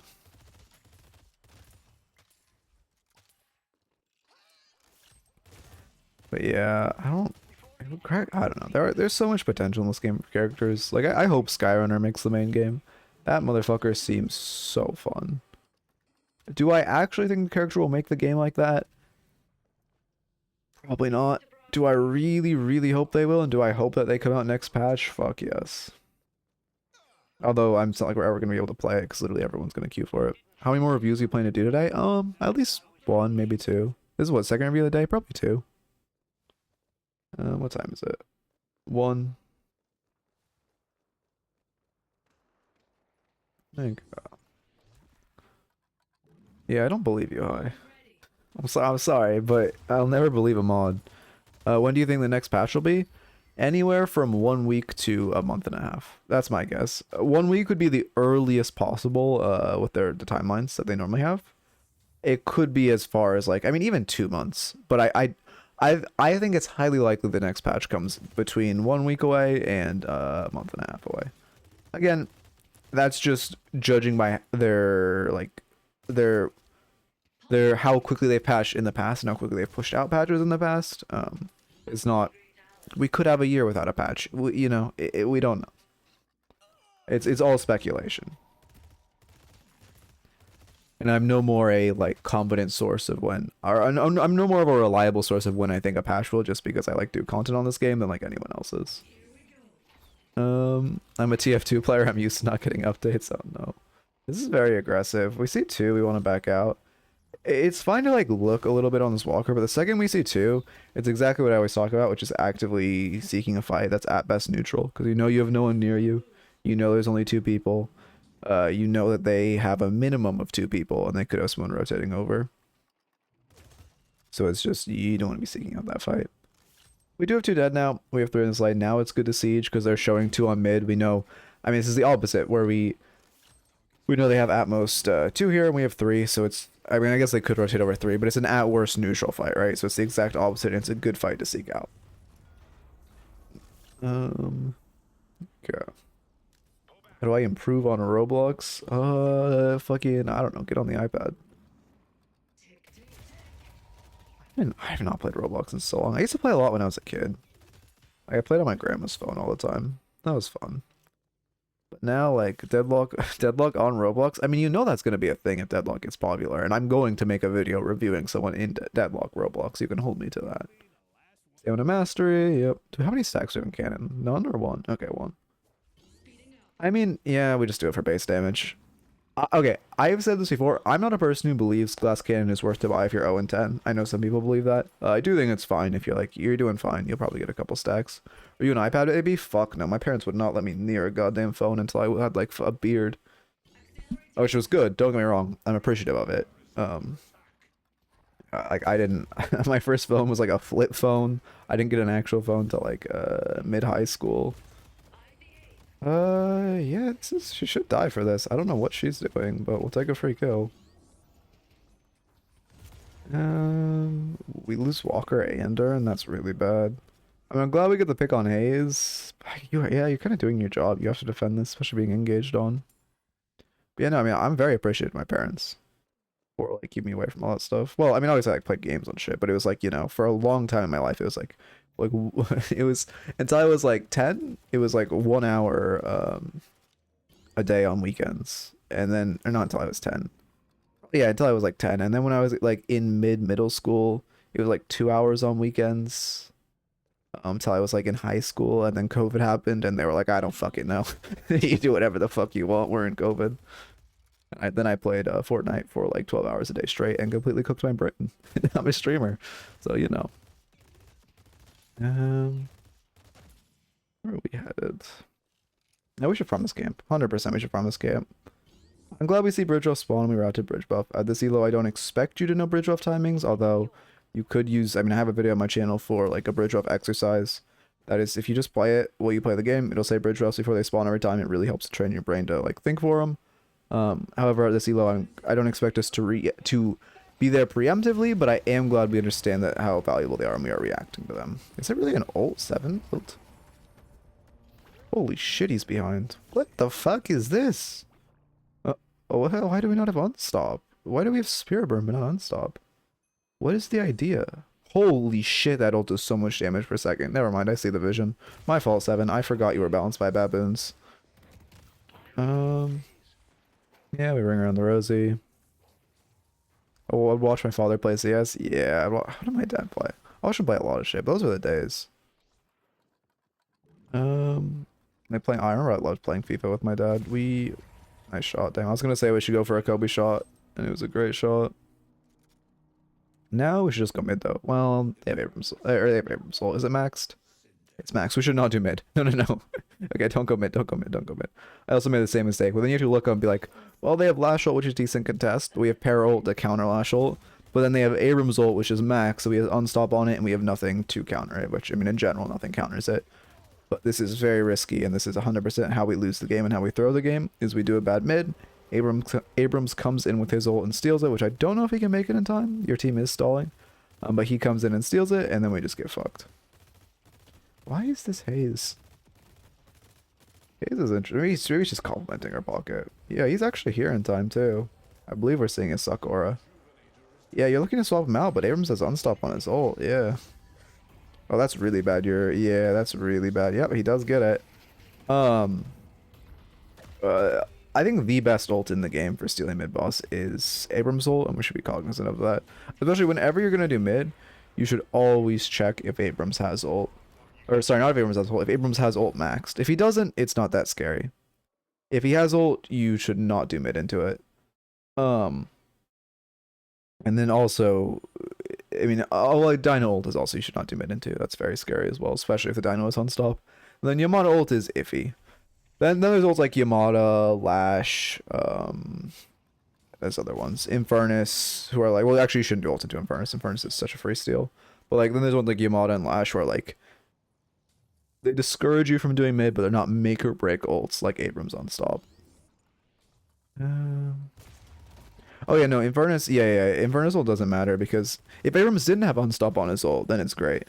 Because we have Paraswap, we have Infernus ult, but because he has ult max and he's unstoppable, there's literally no counter to him trying to steal. Like I mean, we can try to parry him. That is the counter. But when we only have two people there, it's fairly easy for him to steal, like you saw. Is he have unstop now, or oh no, that's his Talon bird. What? Why did his Talon just bird him? Good movement. I'm surprised you didn't grab by that. Yeah. Oh, I mean, I like the vision of the wall, but we should place it more at the ground because it only gave the value of forcing him to dash through it. Well, if we place it like at our feet, we know he's gonna dash into it, and then we can play Ring Around the Rosie around the wall. Why is Yamato ult less threatening than Abrams ult? Because Abrams ult gives the stun. Abrams ult giving the AoE stun and giving him unstop is essentially two ults in one. Of like Infernus ult and Yamato ult. Will Yamato and Infernus both only have like half of an ult. Which, I mean, don't get me wrong, Infernus ult is still very good for stealing mid. But he is still very stoppable when he tries to steal with like a Paraswap or a Holiday ult or such. Versus Abrams gets the AoE stun and gets the unstop. So he's just very scary. And then Yamato only having unstop is scary, but not like, it's not crazy. Like it's not crazy because if you have a couple people there, you know, you have a couple people parrying, a couple people meleeing, you can still stop her. Even if you can't stun her, you can still parry her off of the rejuve steal. So it's, you know, not terrible.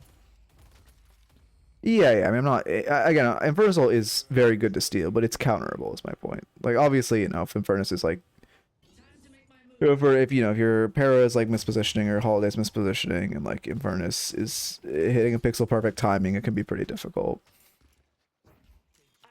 I mean, this is a mosh pit fight. We should be calling our team away from this or walking in. I don't like our team fighting here, especially with Mirage having to reset. But if we're not gonna fight, like it looked like you're walking back, you need to be like pinging that you're walking back. Or if you are coming to fight this, or if you're not pinging, you're walking back, you need to be coming to help them fight. Because if they make the choice to fight, the best play for you is the best play is for you to not fight there and to reset. Then if your team makes the call to fight, the best play for you is to join them in the fight because it gives you the highest chance of winning, which it does look like you win the fight, even though it was it was a neutral fight near their base, which is a fight that slants in their favor. I believe it was neutral, actually. Maybe I saw kills from him, but yeah, it was neutral because Mirage was resetting too. Great swap. Oh no, now you're in jail. Oh yeah, I spent a lot of time in here. I think you have to reset. I don't think there's a way for you to get out unless someone opens it for you. I've never seen someone stuck in the actual wall. I've been stuck like here in the jail. Yeah, I think you do have to, actually, you can swap yourself out. I wouldn't unstuck there. If you just wait, you can swap yourself out. Because your swap goes through this, I'm pretty sure. You could have just like hid here, and then when Pocket or Haze jumps down, just swap yourself out, and it would have been quicker. I mean, I do respect the reset. Obviously, it's not like... this isn't something I expect you to have knowledge on, but I'm fairly confident that the swap goes through the wall. Yeah, you can also get there with Mirage ult. If you... or Mirage NATO. If you snake around on someone routing out, and when this opens up, if you NATO, you get stuck in jail. I've done it with Mirage before, and then you're just kind of stuck here, and you just have to wait, you have to ult out. That's normally how you get out. Okay, I'm actually going to test if, I mean, this isn't that useful, but it's also something I want to know. I'm going to test if Peril goes through great. I'm pretty sure it does, but I'm not 100% sure. And I should be 100% sure before I spread false information. Grab the zip, okay. Go, oh, and just switch character. I can switch characters when I'm closer. Majestic Leap, and that's really it. Turn all this on. Change. That's not change hero. Change hero. Para. Okay. Mirage Tornado sucks ass. It's very janky. It gets you a lot of like janky spots. Okay. So if I come over here and I spawn an enemy as enemy. Fuck. Make mimic and then clear follow. And then I do a swap like this and I swap myself into jail. Can I swap back? Yeah, you can. So that is one way to escape that. Is just swapping through the grate. Anyway, as far as your notes, first off in laning, more boxes, more camps. I don't think we farmed a single box or did a single camp in lane. When we get wave prio, again, wave is like an ebb and flow, especially if we're winning. If we don't have kill potential on them on a tower, we just want to shove wave, go to a camp, try to push, get a soul advantage, and push our advantage into a higher soul count. Next off, we should play for picks a little more. We're a Paradox. We love getting picks. Oh yeah, I think, sorry if that was a link. The bot does auto block links. We love getting picks. We love swapping people into our team. We did a decent job, but we also weren't like we should be roaming with a couple of our teammates looking for someone mispositioning and then swapping them. It was kind of just like we were like, oh, this Haze is just running at us alone. All right, let's kill her and swap her. Well, it wasn't like we were actively seeking out picks in the way a para should. And then also, you know, make sure you're with a teammate or two when you do that and like seeking out those picks. Also, we didn't, I mean, I guess the build doesn't really buy Warp Stun, but Warp Stun would also feel nice. Wait, what was their comp? Now that I'm thinking about it, I think Warp Stun might actually go crazy. It's not, yeah, Warp Stun does kind of go crazy. It's you didn't have it, right? Yeah, you didn't have it. Warp Stun gets you out of Hazel, gets you out of Lashel. Good against Abrams, the dodges charge. Talonbird, not that great, but not awful either. And that gets you out of 7 ult as well. I actually would really like Warp Stun this game. Instead of Lightning Scroll, I don't understand. I don't think I don't see the vision on this item on Para. I've seen Paras build it. Maybe if you're like 60, 70k. Maybe, but it gives so little value to only stun one person. Yeah. Oh yeah, true. You can get Warp somewhere or to dodge that, like both Lightning Scroll stun and normal stun. Okay, and then next is the mid calls. For one, we shouldn't call mid into Abrams ult, and then for two, there was a point where we killed 5 of them and we 100% should have called mid. We should tune the mid calls up a little. And lastly, a little more map awareness. It's just very good. Map awareness in general, strong, making sure you're looking at your map. There were a couple of times where you kind of like would, especially as a para, right? You want to be looking for picks with your team, like I was saying. So you should be making sure you're like engaging with teammates and making sure you're not seeking out a fight that is at best neutral, or you're not seeking out a fight when you're alone, or you have no teammates nearby, or you're weak side. And not, because there wasn't too much like, there wasn't that much over chasing. There was just a lot of like, I want this fight that is maybe a 2v2, although it definitely could not be a 2v2. And yeah. Anyway. Oh, also bridge buffs. Like I said, I have an exercise on my channel that just says bridge buff timers whenever they spawn. Great to do to like train your brain to get used to doing bridge buffs. Highly recommend it. It would definitely help you push to Oracle, because I mean, Phantom's really the Ealer people start preemptively being on bridge buffs. But you start seeing it in Oracle. Anyway, if you're watching on YouTube, I hope you enjoyed and keep it real. Alright, that'll be today's YouTube video. Need to add a note on that.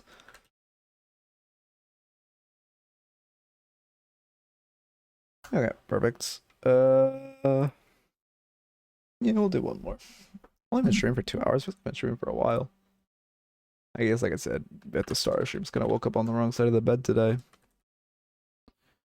YouTube raffle. Okay.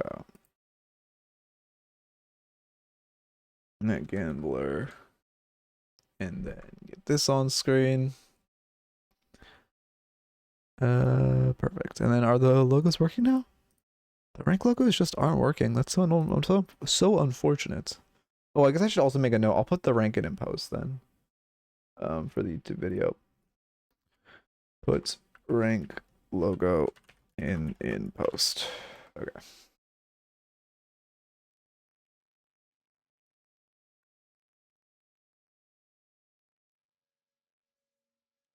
All right. Yeah, definitely. We'll have to think about those barriers to entry. If anyone has any good ideas, let me know. Like I said, I like minimum games. Maybe minimum playtime isn't the worst. I don't know. But I don't know what else. I guess I could look at Woohoojins.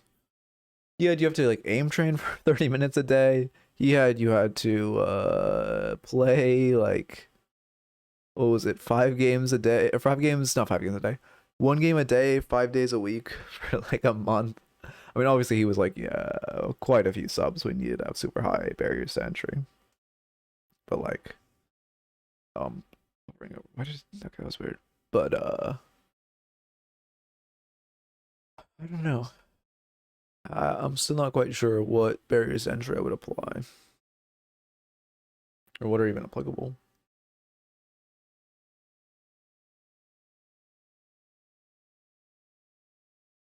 Honestly, maybe a small thing, just like making it so you have to link stat locker would discourage people as well, because it just adds a small thing that you have to do. Okay.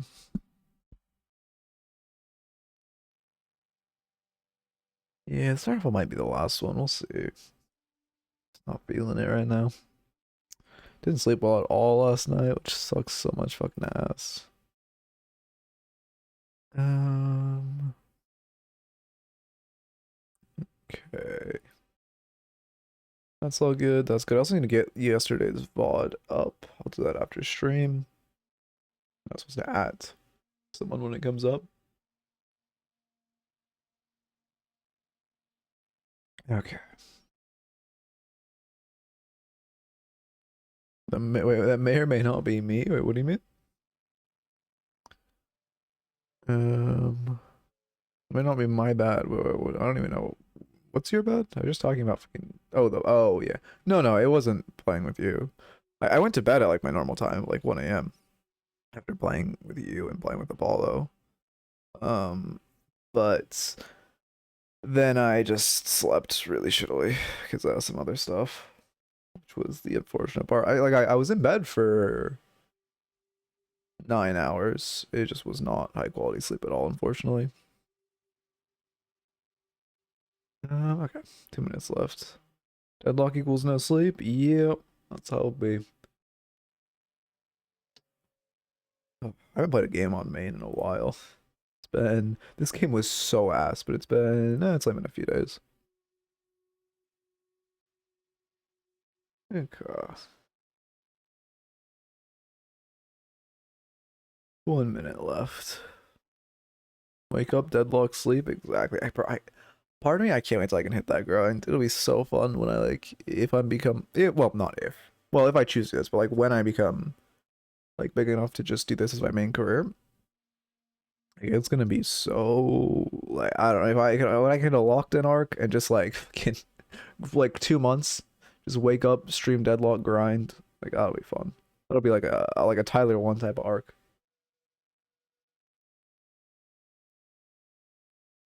Heck.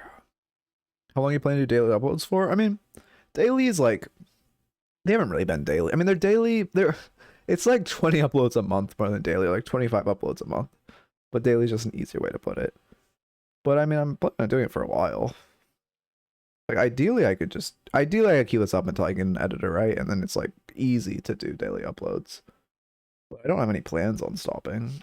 It's not like not editing them very much, it's not that time consuming. I mean, making a thumbnail takes like an hour-ish. And then, getting everything together probably takes like an hour and a half. But it's like I could block that time out of my day. And I don't making thumbnails isn't the most fun, but it's not unfun. I guess what it is, some thumbnails are unfun, but if I have a vision for a thumbnail, it's really fun to make it. If I don't have a vision for a thumbnail, it sucks. Ritualist Mirage, okay. What do you do outside of stream? I don't do that. I mean, I have a like corporate IT job or corporate IT consulting job it's full time, so I spend a lot of time doing that.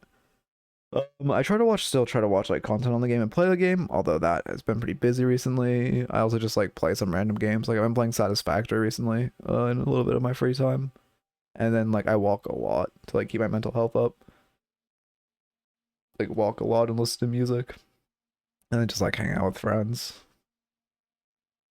Nothing crazy.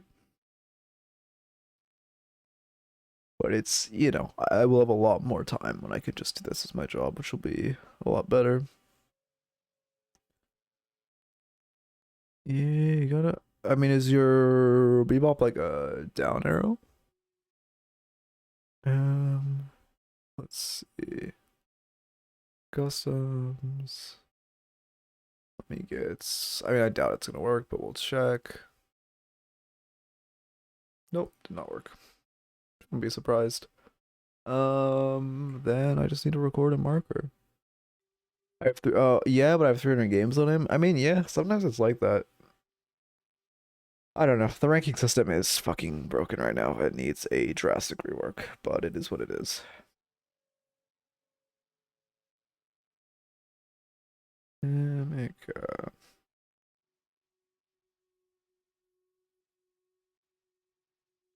yep.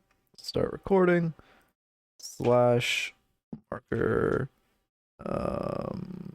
What ranks this Ritualist Mirage?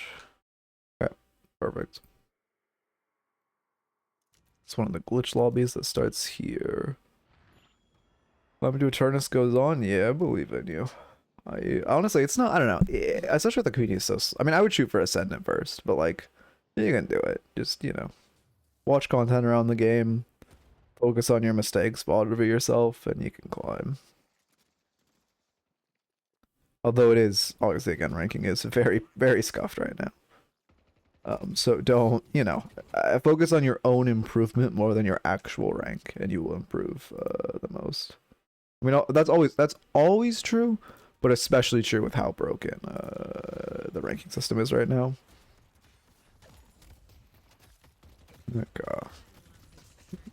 I mean, I like the greedy little melee, but we shouldn't be taking a gun trade while we're reloading.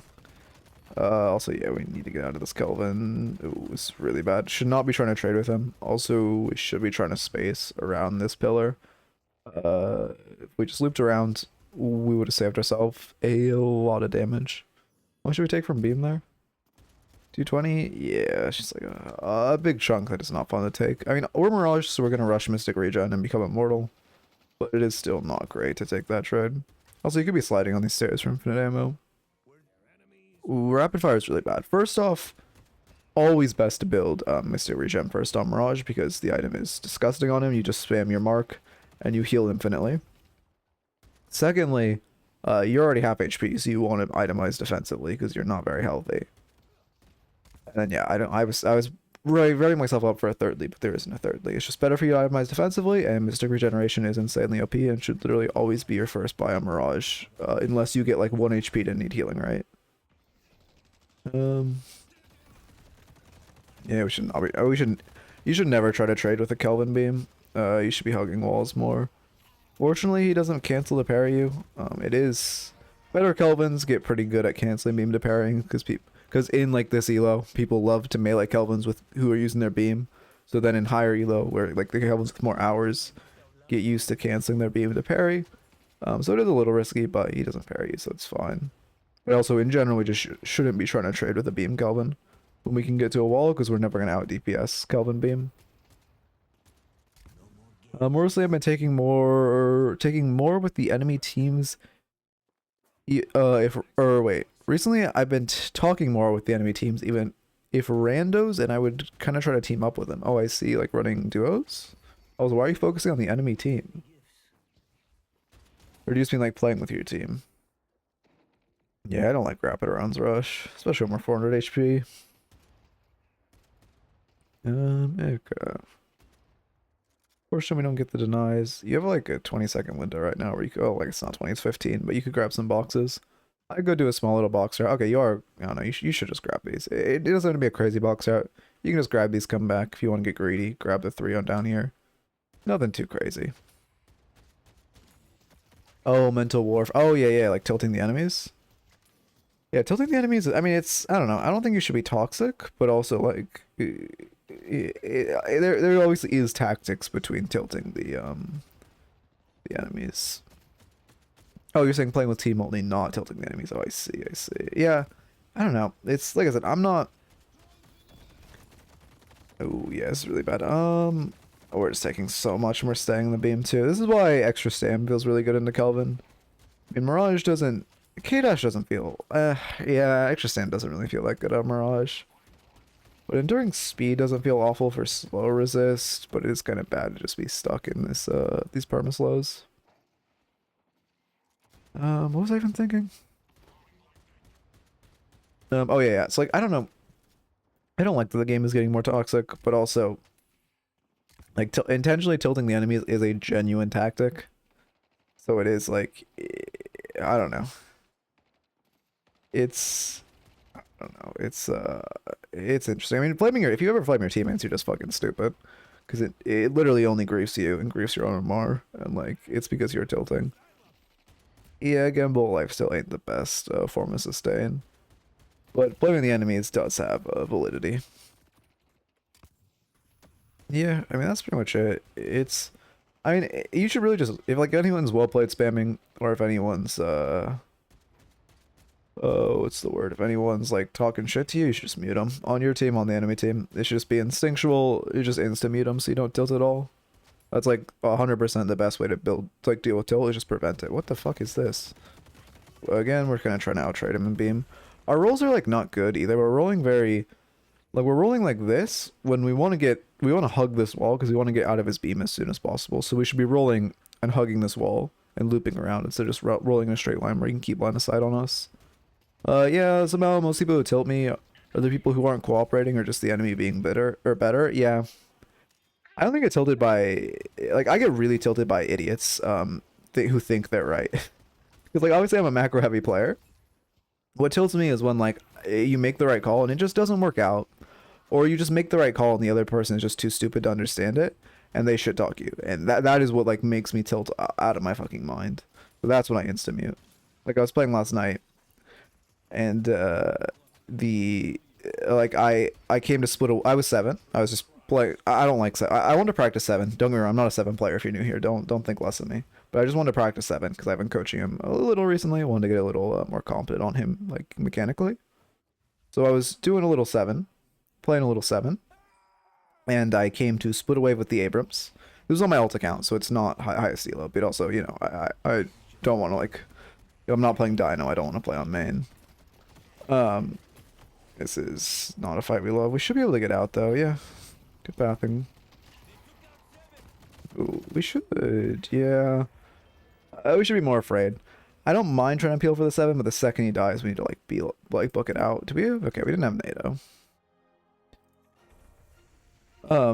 But yeah, he was like getting pissed. He was shit talking me. It was him and his crow were duo. He was like shit talking me for like coming to split a wave because he just didn't he just didn't understand that you get more souls for having 2 people on a wave, and also I'm 7. You know, you have to be farming. But then I mean I just insta muted him. But then next game it was me and Wolf were playing. We queued into him, and he went 0-7. His crow went 0-10, and every time they died I pressed well played, and I was so happy. Or like I did the well played ping. I tilted that motherfucker out of his mind. It felt so amazing. And I immediately took away the elo I carried him to gain, which also felt great. 7 is farming simulator? Oh yeah, he's boring as all hell. But he's also free low, so you know. Things happen a lot to me in low rank. People say I AFK farm at 7 and I finish top trooper damage at the end of game. I mean, yeah, I don't know. There's a line between AFK farming and like farming correctly on 7, but you do definitely have to AFK farm a bit with Haze and 7. This is a great poke. They're just taking a lot from us. Why is he? I mean, I don't mind, yeah. Since we're going on Wraith. Like, I don't like taking Kelvin Beam, but since we have kill potential on that Wraith, and obviously we did kill Wraith, it's not bad. Like, well, it's not good, but it's not bad. But only because you had kill potential on that Wraith. If you did not have kill potential, that would be bad. I mean, yeah, 7's just... He's just so easy to farm on. That's why I think... I mean, that's why because he has the highest win rate in the game right now. In general elo, he's on 56% win rate. In Eternus, he's on 52 point something. It's 56.4 in general. I think 52.3 in Eternus. And then as you get lower, it's higher. Like Ascendant in Eternus, it's like 53. Phantom in Eternus, it's like 53 point something. And then, you know, obviously as you get lower, his win rate gets higher and higher. But he also still has a very positive win rate in Eternus. Because he's just so like he's so easy to, he does so well with farm, and because his movement speed scales with his spirit power, and he farms so easily, he's so easy to farm on. This is such a clusterfuck. What is happening? We should kill this guy. I would rush him for a melee. Keep in mind, when people are parried, they take additional melee damage. I think it's what, 150% melee damage. So I think we could have gotten in range for a melee there before the parry duration expired. Would have helped. There used to be a lightning ball build. It was awful. Like, well, it was good, but it was like miserable to play against. Yeah, we should shoot tower. We should use the 7 ult as zoning to break tower. Much more valuable for us to be shooting tower, not Abrams. Do we have QSR on our scarabs? I have actually seen this more recently. I mean, I don't know. Your build might be a mark build. I don't know. I feel like when you aren't spamming marks, you don't have regen. Personally, I prefer QSR on mark, but I have seen it by high elo Mirage mains on scarabs, so I won't necessarily say it's bad. No, it was nerfed into the ground. It was this was probably what, like 7 months ago, 6 months ago. It was ability range was just really strong, and you'd get balls that were like, I mean, I'm trying to think about what's the best way to, without exaggerating. Like they'd be bigger than this room, like from like this way. Like they'd be bigger than the room when you throw his balls. Like when he was had all of his items. Then I think they gave like diminishing returns on the ball scaling size, or they made it so like it just scales less or some shit. And now it's better, but oh my god, it was atrocious. That was such an unfun meta. But also when they patched the game bi-weekly, so it didn't last very long. Now we just get 7 like this for a year. Okay. We're getting I mean, you have towers, so you're not in that much danger. It is a little greedy to look for this poke. We're not healthy. When we have tornadoes, we're not like crazy diveable, but we also, I mean, yeah, he's looking for poke. We also aren't like, if he had a teammate, which he does have Wraith, it's still getting pretty risky. Oh my god, you right click a lot. It's actually starting to hurt my brain. I'd ADS less. I mean, it's preference, but I do feel like you ADS too much. Like that orb, you should not be ADS to flick to. That is just a negative for you to be ADS on that orb flick. Okay, that's unfortunate that hits. We should be backing off now. We're one shot to Kelvin nade. Man, god.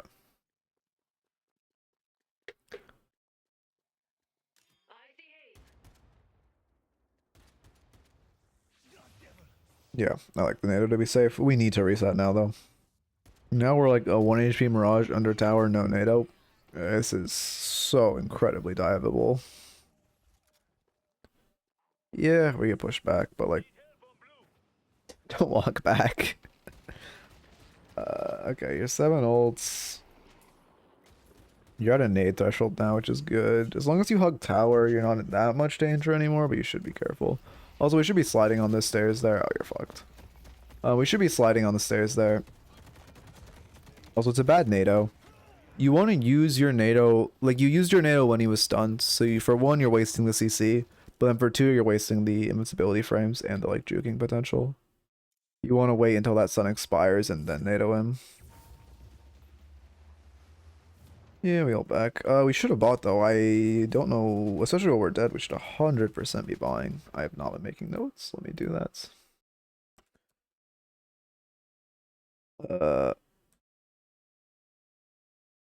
Okay.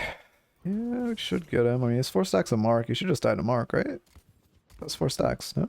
Okay, I think... Yeah, maybe I'm crazy. Saving for Siphon, maybe? Yeah, I guess, like, oh, yeah, you're right, it could be a Siphon save.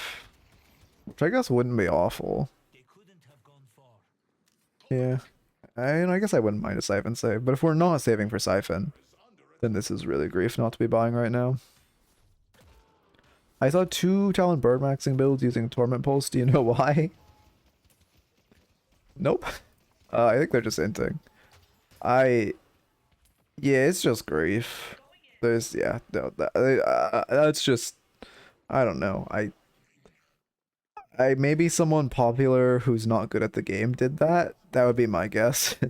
It's like a streamer who's learning the game but is fairly popular, tried that, and now people are trying to mimic it. No, I mean, even if it did work with Bird, the damage it did would be so, like, I mean, you would maybe at most get 2 ticks, which is like 100 damage. Well, it's 39, so it's like 78 damage. But it's still just not gonna do that much. We just do so little damage, so we're sitting on so many souls. Like, I'm pretty, okay, at this point I'm pretty sure you are intentionally saving for Siphon or something. Which, like, if you are doing this, you need to know how weak you are right now. Like sitting on half your net worth, you do nothing. So you should not be looking for those like deep fights with Kelvin. Because you're essentially tickling them every time you shoot until like you're gonna be on a huge spike once you like farm a couple boxes or whatever. But it's also I mean I'm almost 100% sure it doesn't proc off bird. I should say that. Again, don't want to spread false information. I haven't tested it, but I'm 99.9% sure. We're going for buff. Yeah, I'd be careful. Especially if you're using your, like, okay. You're a low Mirage. You can't use your Tornado to get there. Because first off, you're a low Mirage, so you're very vulnerable. But a low Mirage sitting on a lot of souls without NATO is like a walking soul bag for the enemy team. Ricochet save? I don't like that. I mean, I guess, are you just going hyper farming? I guess if you're gonna go monster rounds next and you just sit in jungle all game, it's not awful. But it's just boring, I suppose. Yeah. Okay. It doesn't work, but okay, yeah. Oh wait, it does? That's crazy, it does. But it still is not useful because again, at most you're gonna get 2 ticks with bird, which is like I don't know. I mean, even though late game, like a couple hundred, like maybe like 150 damage. Like it's not it is not anything to write home about. Yeah, I mean, I know because you go Ricochet into Toxic, but like if you're rushing Ricochet, it's for farming. Obviously, buying Ricochet and Mirage is good, but if you're rushing, it's for farming, which means you need monster rounds 100%. Yeah, you should honestly be able to win this. As long as you NATO Abrams dash. Oh no, he's dashing away, okay. I really wish you would ADS less. He's going in on you? Yeah, good NATO to space. Wow, he's not take damage. Good our parry already. Okay, he only goes for a light melee. Interesting.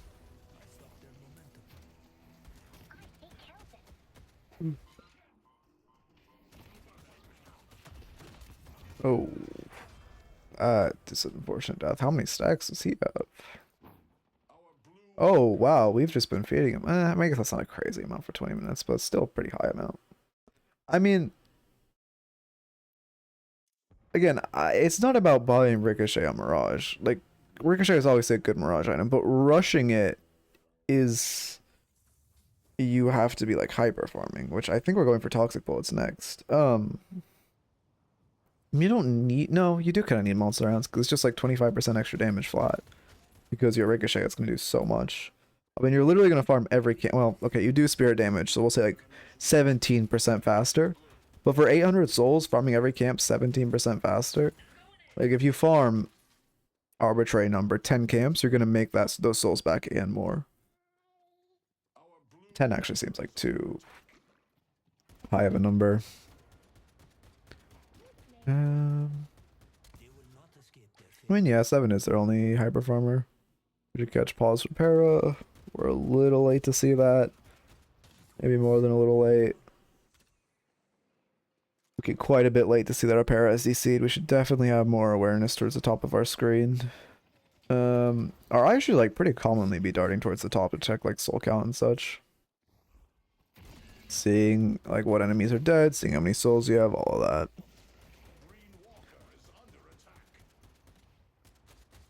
But also I'm more okay, yeah, your warden sees it like 30 seconds late. I'm more like with Ricochet Rush, you definitely need monster rounds if you're gonna do this. Because it gives you so much farming speed. Also, our whole playstyle should be farming oriented now. We're playing a little too aggressively. Do you think Mirage falls off late game? Oh no, he's very strong during the late game. Mirage like scales really, really well. He's like absolutely berserk damage wise in the late game. Okay, I mean yeah, we're farming a good amount. Please, why are we saving for another tier 4? We need to be buying Toxic Bullets monster rounds. Also, you're fighting on 6k with a 1.5k bag. This is really bad. If you die here, it's terrible. Oh my god, we're so lucky that people hooked in it. As long as we save our tornado to escape, we're fine. Oh, they aren't even chasing with him. Okay, yeah. I don't mind the native being used offensively there. I thought they would push up more, but I guess the Kelvin's just hinting. We need to buy so desperately, though. Please. Yeah, Mirage is a very strong... I guess Mirage's weakest point is probably the middle game, because he's a very strong laning stage. He's a very strong late game. Okay. Yeah, I don't like... I mean, like, again, I see the vision. It's just... I mean, at least slot in monster. And you can wait to get toxic bullets, tell post Ivan bullets, but, like, at least slot in monster rounds. Stats. Oh, you're viscous. Oh, wow, you actually kill her. We reloading cube too. You love to see that. Oh, our fire rate is just so slow from Fern. We're also not aiming at its head at all. Like, it's... I'm not going to critique micro of aiming, but we're not even trying to hit headshots, which on Mirage is really bad. Like, we should at least be aiming for his head, and it doesn't... If we miss, it's whatever. But we should be aiming for the head.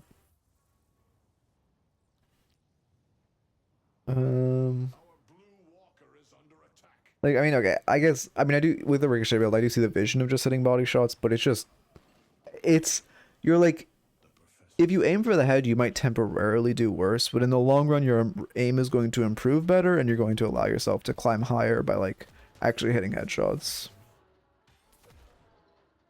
Also, with this build, I think 100% we should have QSR on our mark, because it just gives infinite mags. Like, having QSR on Scarabs, we kind of want to use our Scarabs initially in a fight for the bullet resist shred, which they nerfed it right now. It's been like 12%, 16%. So we should be leading with the Scarabs for the bullet resist shred before we dump our whole Ricochet Siphon Bullets combo out on them. So I think QSR should be on your mark. Damn it. I'm trying to alt tab to make notes, but I have to instantly tab back in. You're good with using your ult, though. I see a lot of Mirages struggle to use the ult. I wouldn't chase Abrams. You're not faster than anyone on your team here. Yeah, Infernus is also behind you guys. Oh, you actually get the kill.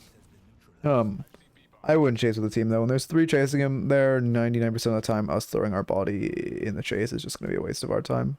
Goodbye, Burst Fire.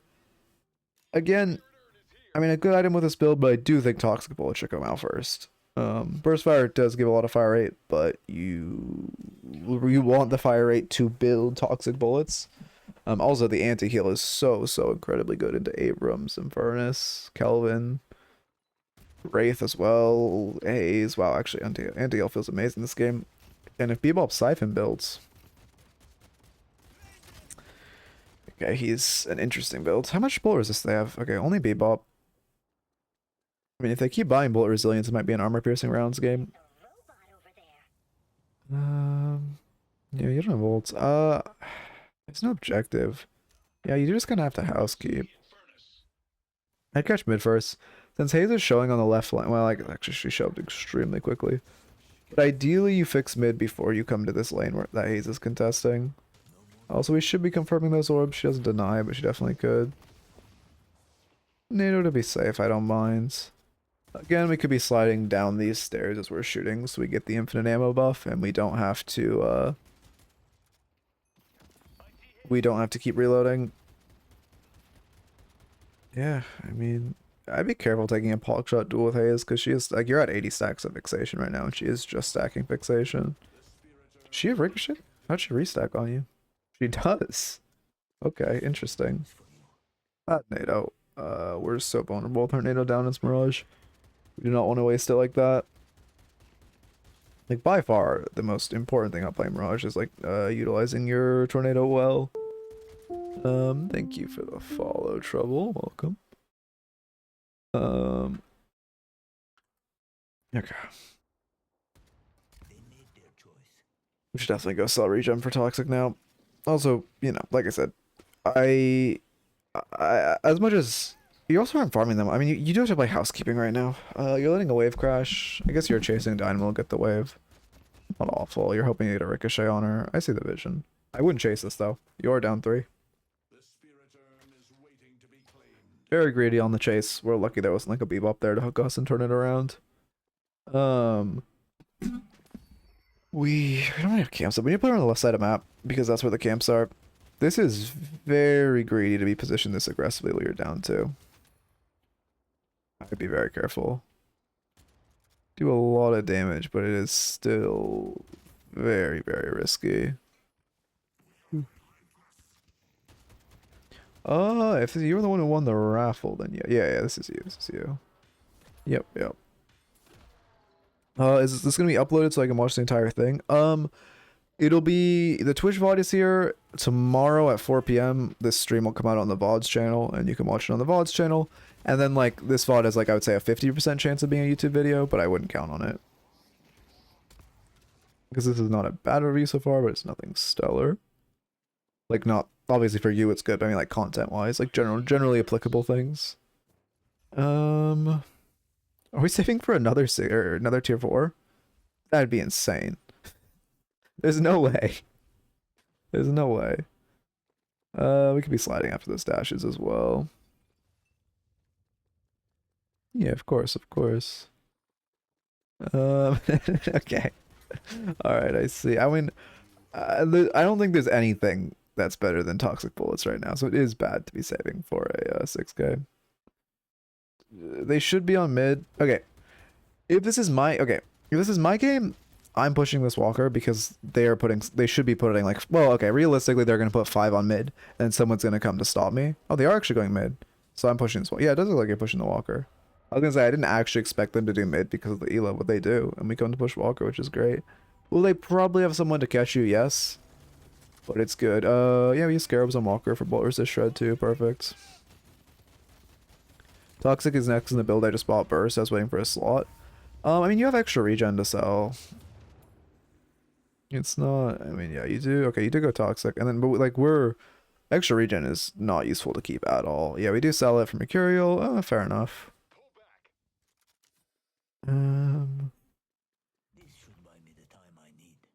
Why does Bebop want people to buy counterspell? What? Oh, well, he's wondering what happened. Okay.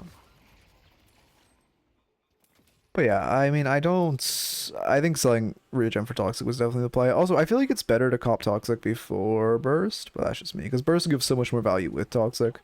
Well, I mean, both of them give a lot of value on their own. But with Ricochet, Toxic gives more value on its own than Burst does. If that makes sense. Like right now, you're just stacking so much Toxic on them. Okay.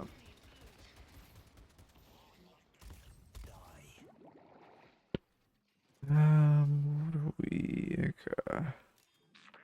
They're really gonna peek us? I mean, our Para's looking for a swap. If she does swap, whoever she swaps, we should NATO and then just go. I mean, assuming it doesn't swap too far, we don't want to NATO into like a unsafe area, but if she gets a swap, NATO feels great. Yeah, our items are fine. I mean, you shouldn't. I don't actually know. No, you're good. I was gonna say, be careful, like with letting your mag reset with intensifying. You want to be using QSR like as you're at 1 bullets. Yeah, we get the kill. Yeah, we should just turtle. I mean, they are gonna get another urn, which isn't great. Is it? Yeah, it's neutral too. Well, yeah, it's neutral, so it's not great for us.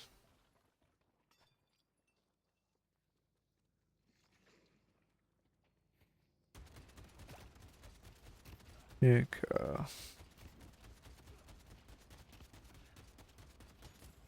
we just farm our soul away. I mean, yeah, this is fine. This is like the boring part of the game where you are playing ideally where you're just turtling. Like, you just should be hiding while they have reach you. If there's nothing, like, you're just here.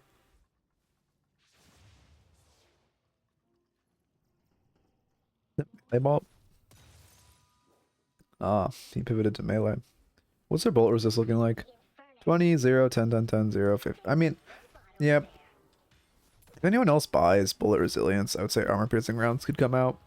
Bebop isn't really a problem at all, so I would not. Actually, yeah, it probably takes 2 of them to buy it since Bebop does so little right now.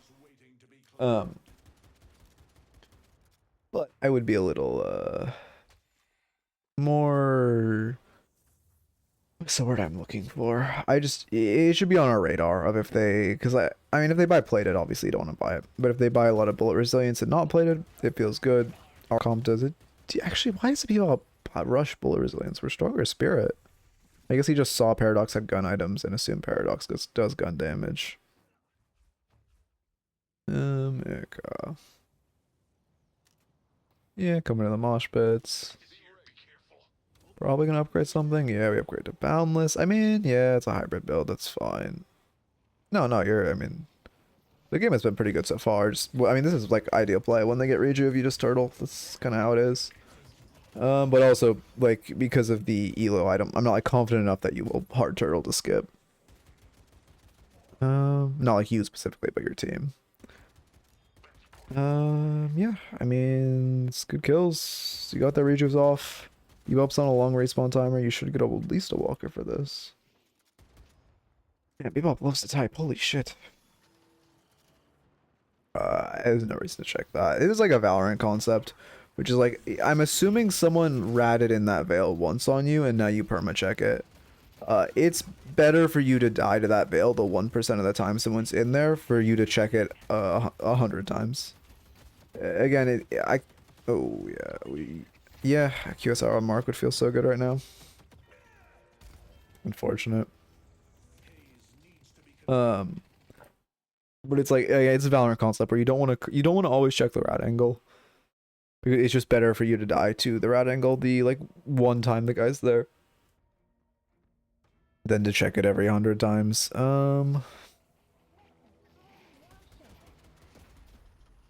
Okay. I'd be careful. You should not be pushing up this aggressively. That's insane. You're allowed to kill her there. You should not. You should have 100% mid punish for pushing like that alone. Yeah, there's Haze. NATO back. Yeah, perfect.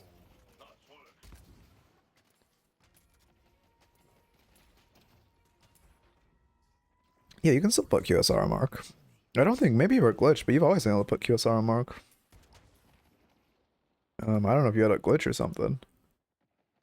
But it works fine for me. I mean, I guess I haven't played Mirage in like a few weeks, but I'm 99.9% sure you can still put QSR on Mark. I don't see why they would have changed that, and if they did, it would have been a ghost change, which, I don't know why that would happen. Okay. I mean, yeah, we have a lot of farm. Oh yeah, this guy... He actually got the machine. You could have denied some of those orbs. I mean, it's not that big a deal. But, you know, vending machine dropping soul orbs, they are just free denies like any soul orb. Yeah, okay, yeah, it's still there. We just need a flex slot. That's where we're really losing this, is we're just completely starved for flexes. Like, soul count isn't even that bad. We just need, I mean, I guess we just have to farm. Yeah, getting these buffs is nice. Okay.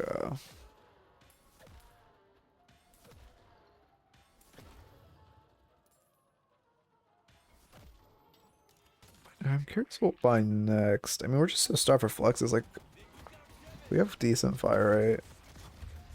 Almost, I mean, I think I would honestly like Glass Cannon next. That's, I mean, you're lucky you got a NATO glitch there. I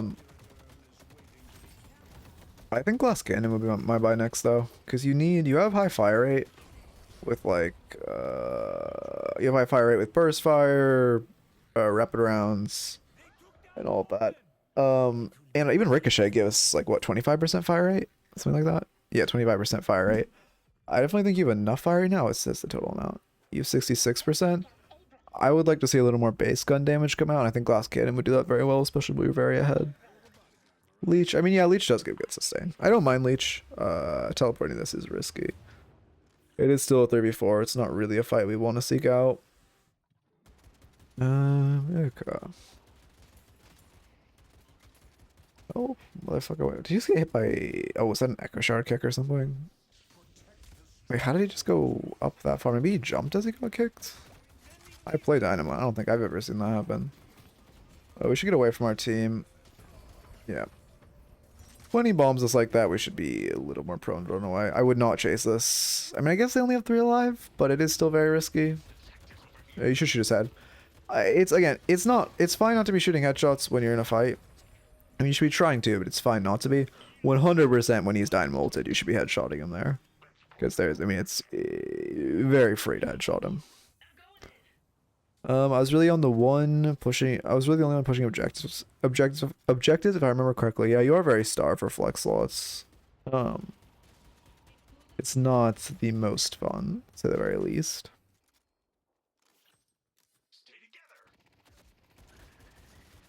Hazels. I would be more focused on the haze, like eating our dynamo right now. We're going for bulk shots like that because of bullet like fall off distance, and since we're not like a long range build or anything, we aren't doing that much, and we're doing a little, but nothing crazy. It's much better for us to be focused on the haze, like actively eating our team. There should be 2 flex slots. Someone on your team needs to push this side lane. You also need to grab base guardians. You could do mid, but honestly, I would do... I mean, you have long respawn timers.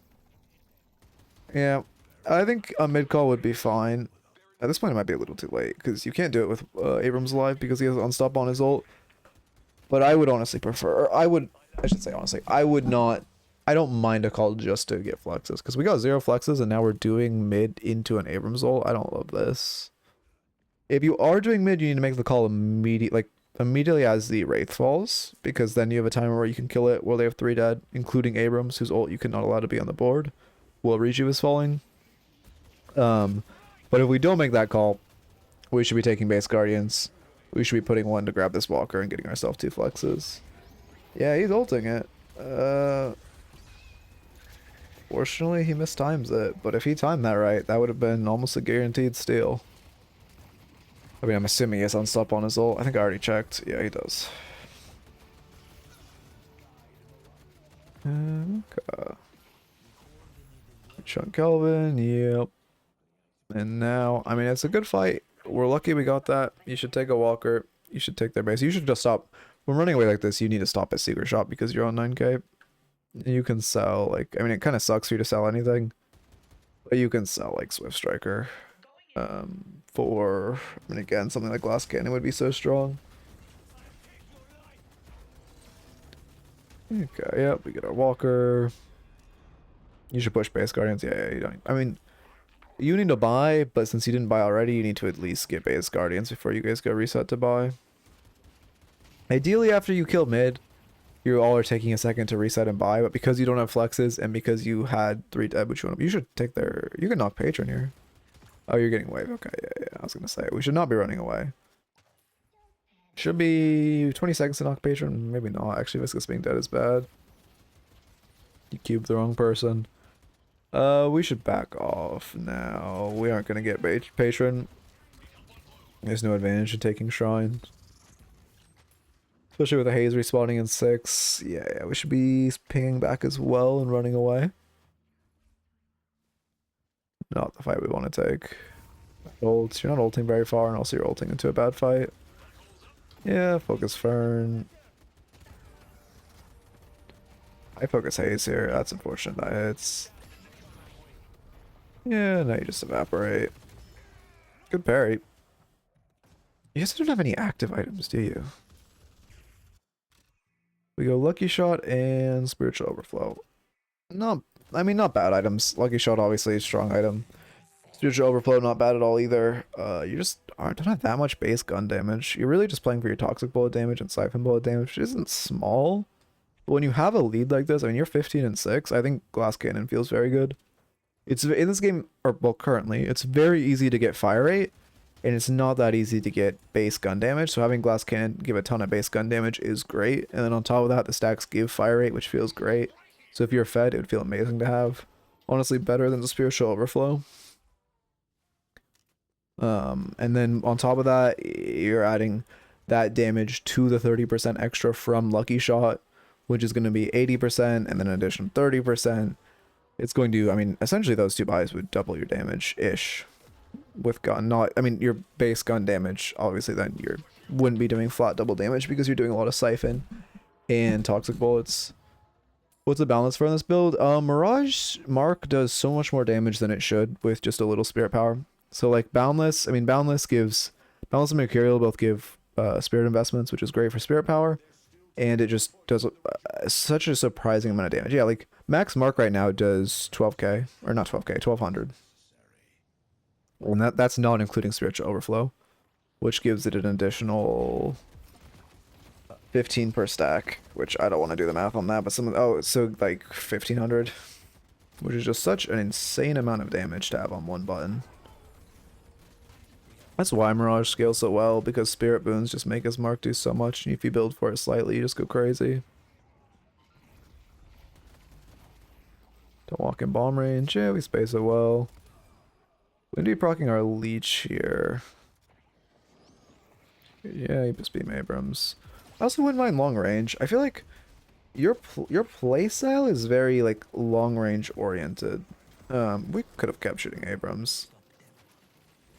Like, you like to poke from afar a lot. You aren't really going in their faces, which I feel like you would like long range a lot, and just having long range on this build, but even in general, maybe a long range Mirage build. Is it? Wait, it's not called long range, is it? What's it called? Sharpshooter? I always forget the good name. Yeah, sharpshooter. Upgrade to long range. It would feel pretty. I think the way you play it would feel really nice. Also, again, just gives base weapon damage, which you don't have the most of. She is just. Why is she just letting you shoot her in the head?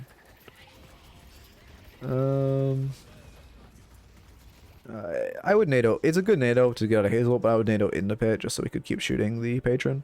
You just want to full focus patron there and not think about anything else. Good kill though. Not good kill. Good win. Good win. As far as your notes, first off, I mean, I guess a little more soul count awareness, and like after we did mid, we should have bought. And like, you know, it's not, you can sell regen for toxic bullets. That regen is very, very sellable. And if you're really starved for flex slots, you can sell Swift Striker and then buy it back later when you have flex slots, or just not buy it back at all. But Swift Striker versus like, what were you, I think, what did you need to upgrade? I think like Lucky Shot was your next buy. Like Swift Striker versus Lucky Shot, a million times better to have Lucky Shot. Next, 100% first item on Mystic Mirage every game should be Mystic Regen. Mystic Regen should always be the first item on Mirage. It just does, if you're spamming your mark, it does such an insane amount of healing. You just keep spamming your mark tier 1 and you constantly proc it. You constantly get a ridiculous amount of healing. And then you don't really normally upgrade to Radiant Regen. You can, but you don't normally do. You're just going to sell Mystic Regen later. Next, the NATO usage could have just been a little better. Yeah, oh yeah, cool. Yeah, we'll have the VOD will be up tomorrow. I upload yesterday's. I am uploading my VODs at 4 p.m. the day after. So 4 p.m. tomorrow, today's VOD will be up. NATO usage as Mirage, you're kind of like, you're a backliner when your NATO's on cooldown, and you're a frontliner when your NATO's up. So you need to make sure to be using your NATO. You weren't using your NATO terribly. But there were a couple times where you could have just optimized using your NATO more, or you just kind of wasted it for like movement or such. We need to remember how crucial Mirage's Tornado is to his kit. How is Lucky Shot viable when the expected extra weapon damage is only about 30%? Well, because it's not 30% extra weapon damage, it's 30% extra damage flat. Like if you buy Glass Cannon, it gives what, 80% extra weapon damage? But if you buy Lucky Shot, it stacks on top of that. So it's just 30% extra, including the 100 from the Glass Cannon. And if you had like, but if you bought Glass Cannon and what's something else that gives base weapon damage, like long range or sharpshooter, it'd be additive. So it'd be what, 25 plus 80, so like 105. But if you bought Lucky Shot and Glass Cannon, it'd be multiplicative. So it would be 80 plus 30, somewhere like, I mean, 30% of 80 plus your base weapon damage, 132, something like that. So the reason it's so good is because it's multiplicative. It's just a flat 30% extra damage on top of everything you also already have. So in the late game, it's a huge damage boost, versus getting Glass Cannon would only add to what you already had. And then I think those are the biggest notes. I would toss in Glass Cannon when we're this fed. Give a lot of value, give a lot of sustain. Oh, Toxic Bullets definitely should have come out sooner. I mean, it's not awful to buy them after Burst Fire, but I personally buy them before Burst Fire. But they definitely, you need to remember how big of a power spike this is with this build. because you're going a Ricochet build. Oh, also more farming. Should have seen more farming. If you're rushing Ricochet, you need to spend a lot of time in jungle. And then we should buy monster rounds to farm even faster. And then, yeah. Oh, yeah, this VOD will be on Twitch. You can watch it whenever. It'll be on Twitch for the last 2 weeks and then it gets auto-deleted. But for like a permanent archive, I have a VODs channel on YouTube, which is linked on my main YouTube channel. I need to link it on my Twitch too. Anyway, I think that's going to be it for today's stream. Let me check Twitch. I think I'm fucking tongue twisted. I feel like I'm like talking so much today. I know when I normally raid it's live, so I think we're just gonna call it. We don't have enough viewers to do like a standard raid. What is Mecha Break? Why is everyone playing this game? What? It's like a mech fighting game? That looks so boring. What? I don't know. I don't like mech games, I guess. Anyway. I gotta fucking... like I said, wrong side of the bed today. Don't have the energy in me. So, you know, have a good one. I don't think this will be a YouTube video. If you're watching on YouTube, hope you enjoyed. Keep it real. Forgot to end the recordings. We'll end that now. And then... that one probably, there's like a very small chance it's a YouTube video, but if it is, it is. Also, Trouble, like I said, you can watch this VOD on Twitch whenever you want, but it'll have, you know, suffocating ads because Twitch is a dog shit platform. But tomorrow, 4 p.m., it'll be out on YouTube. Anyway, hope you enjoy.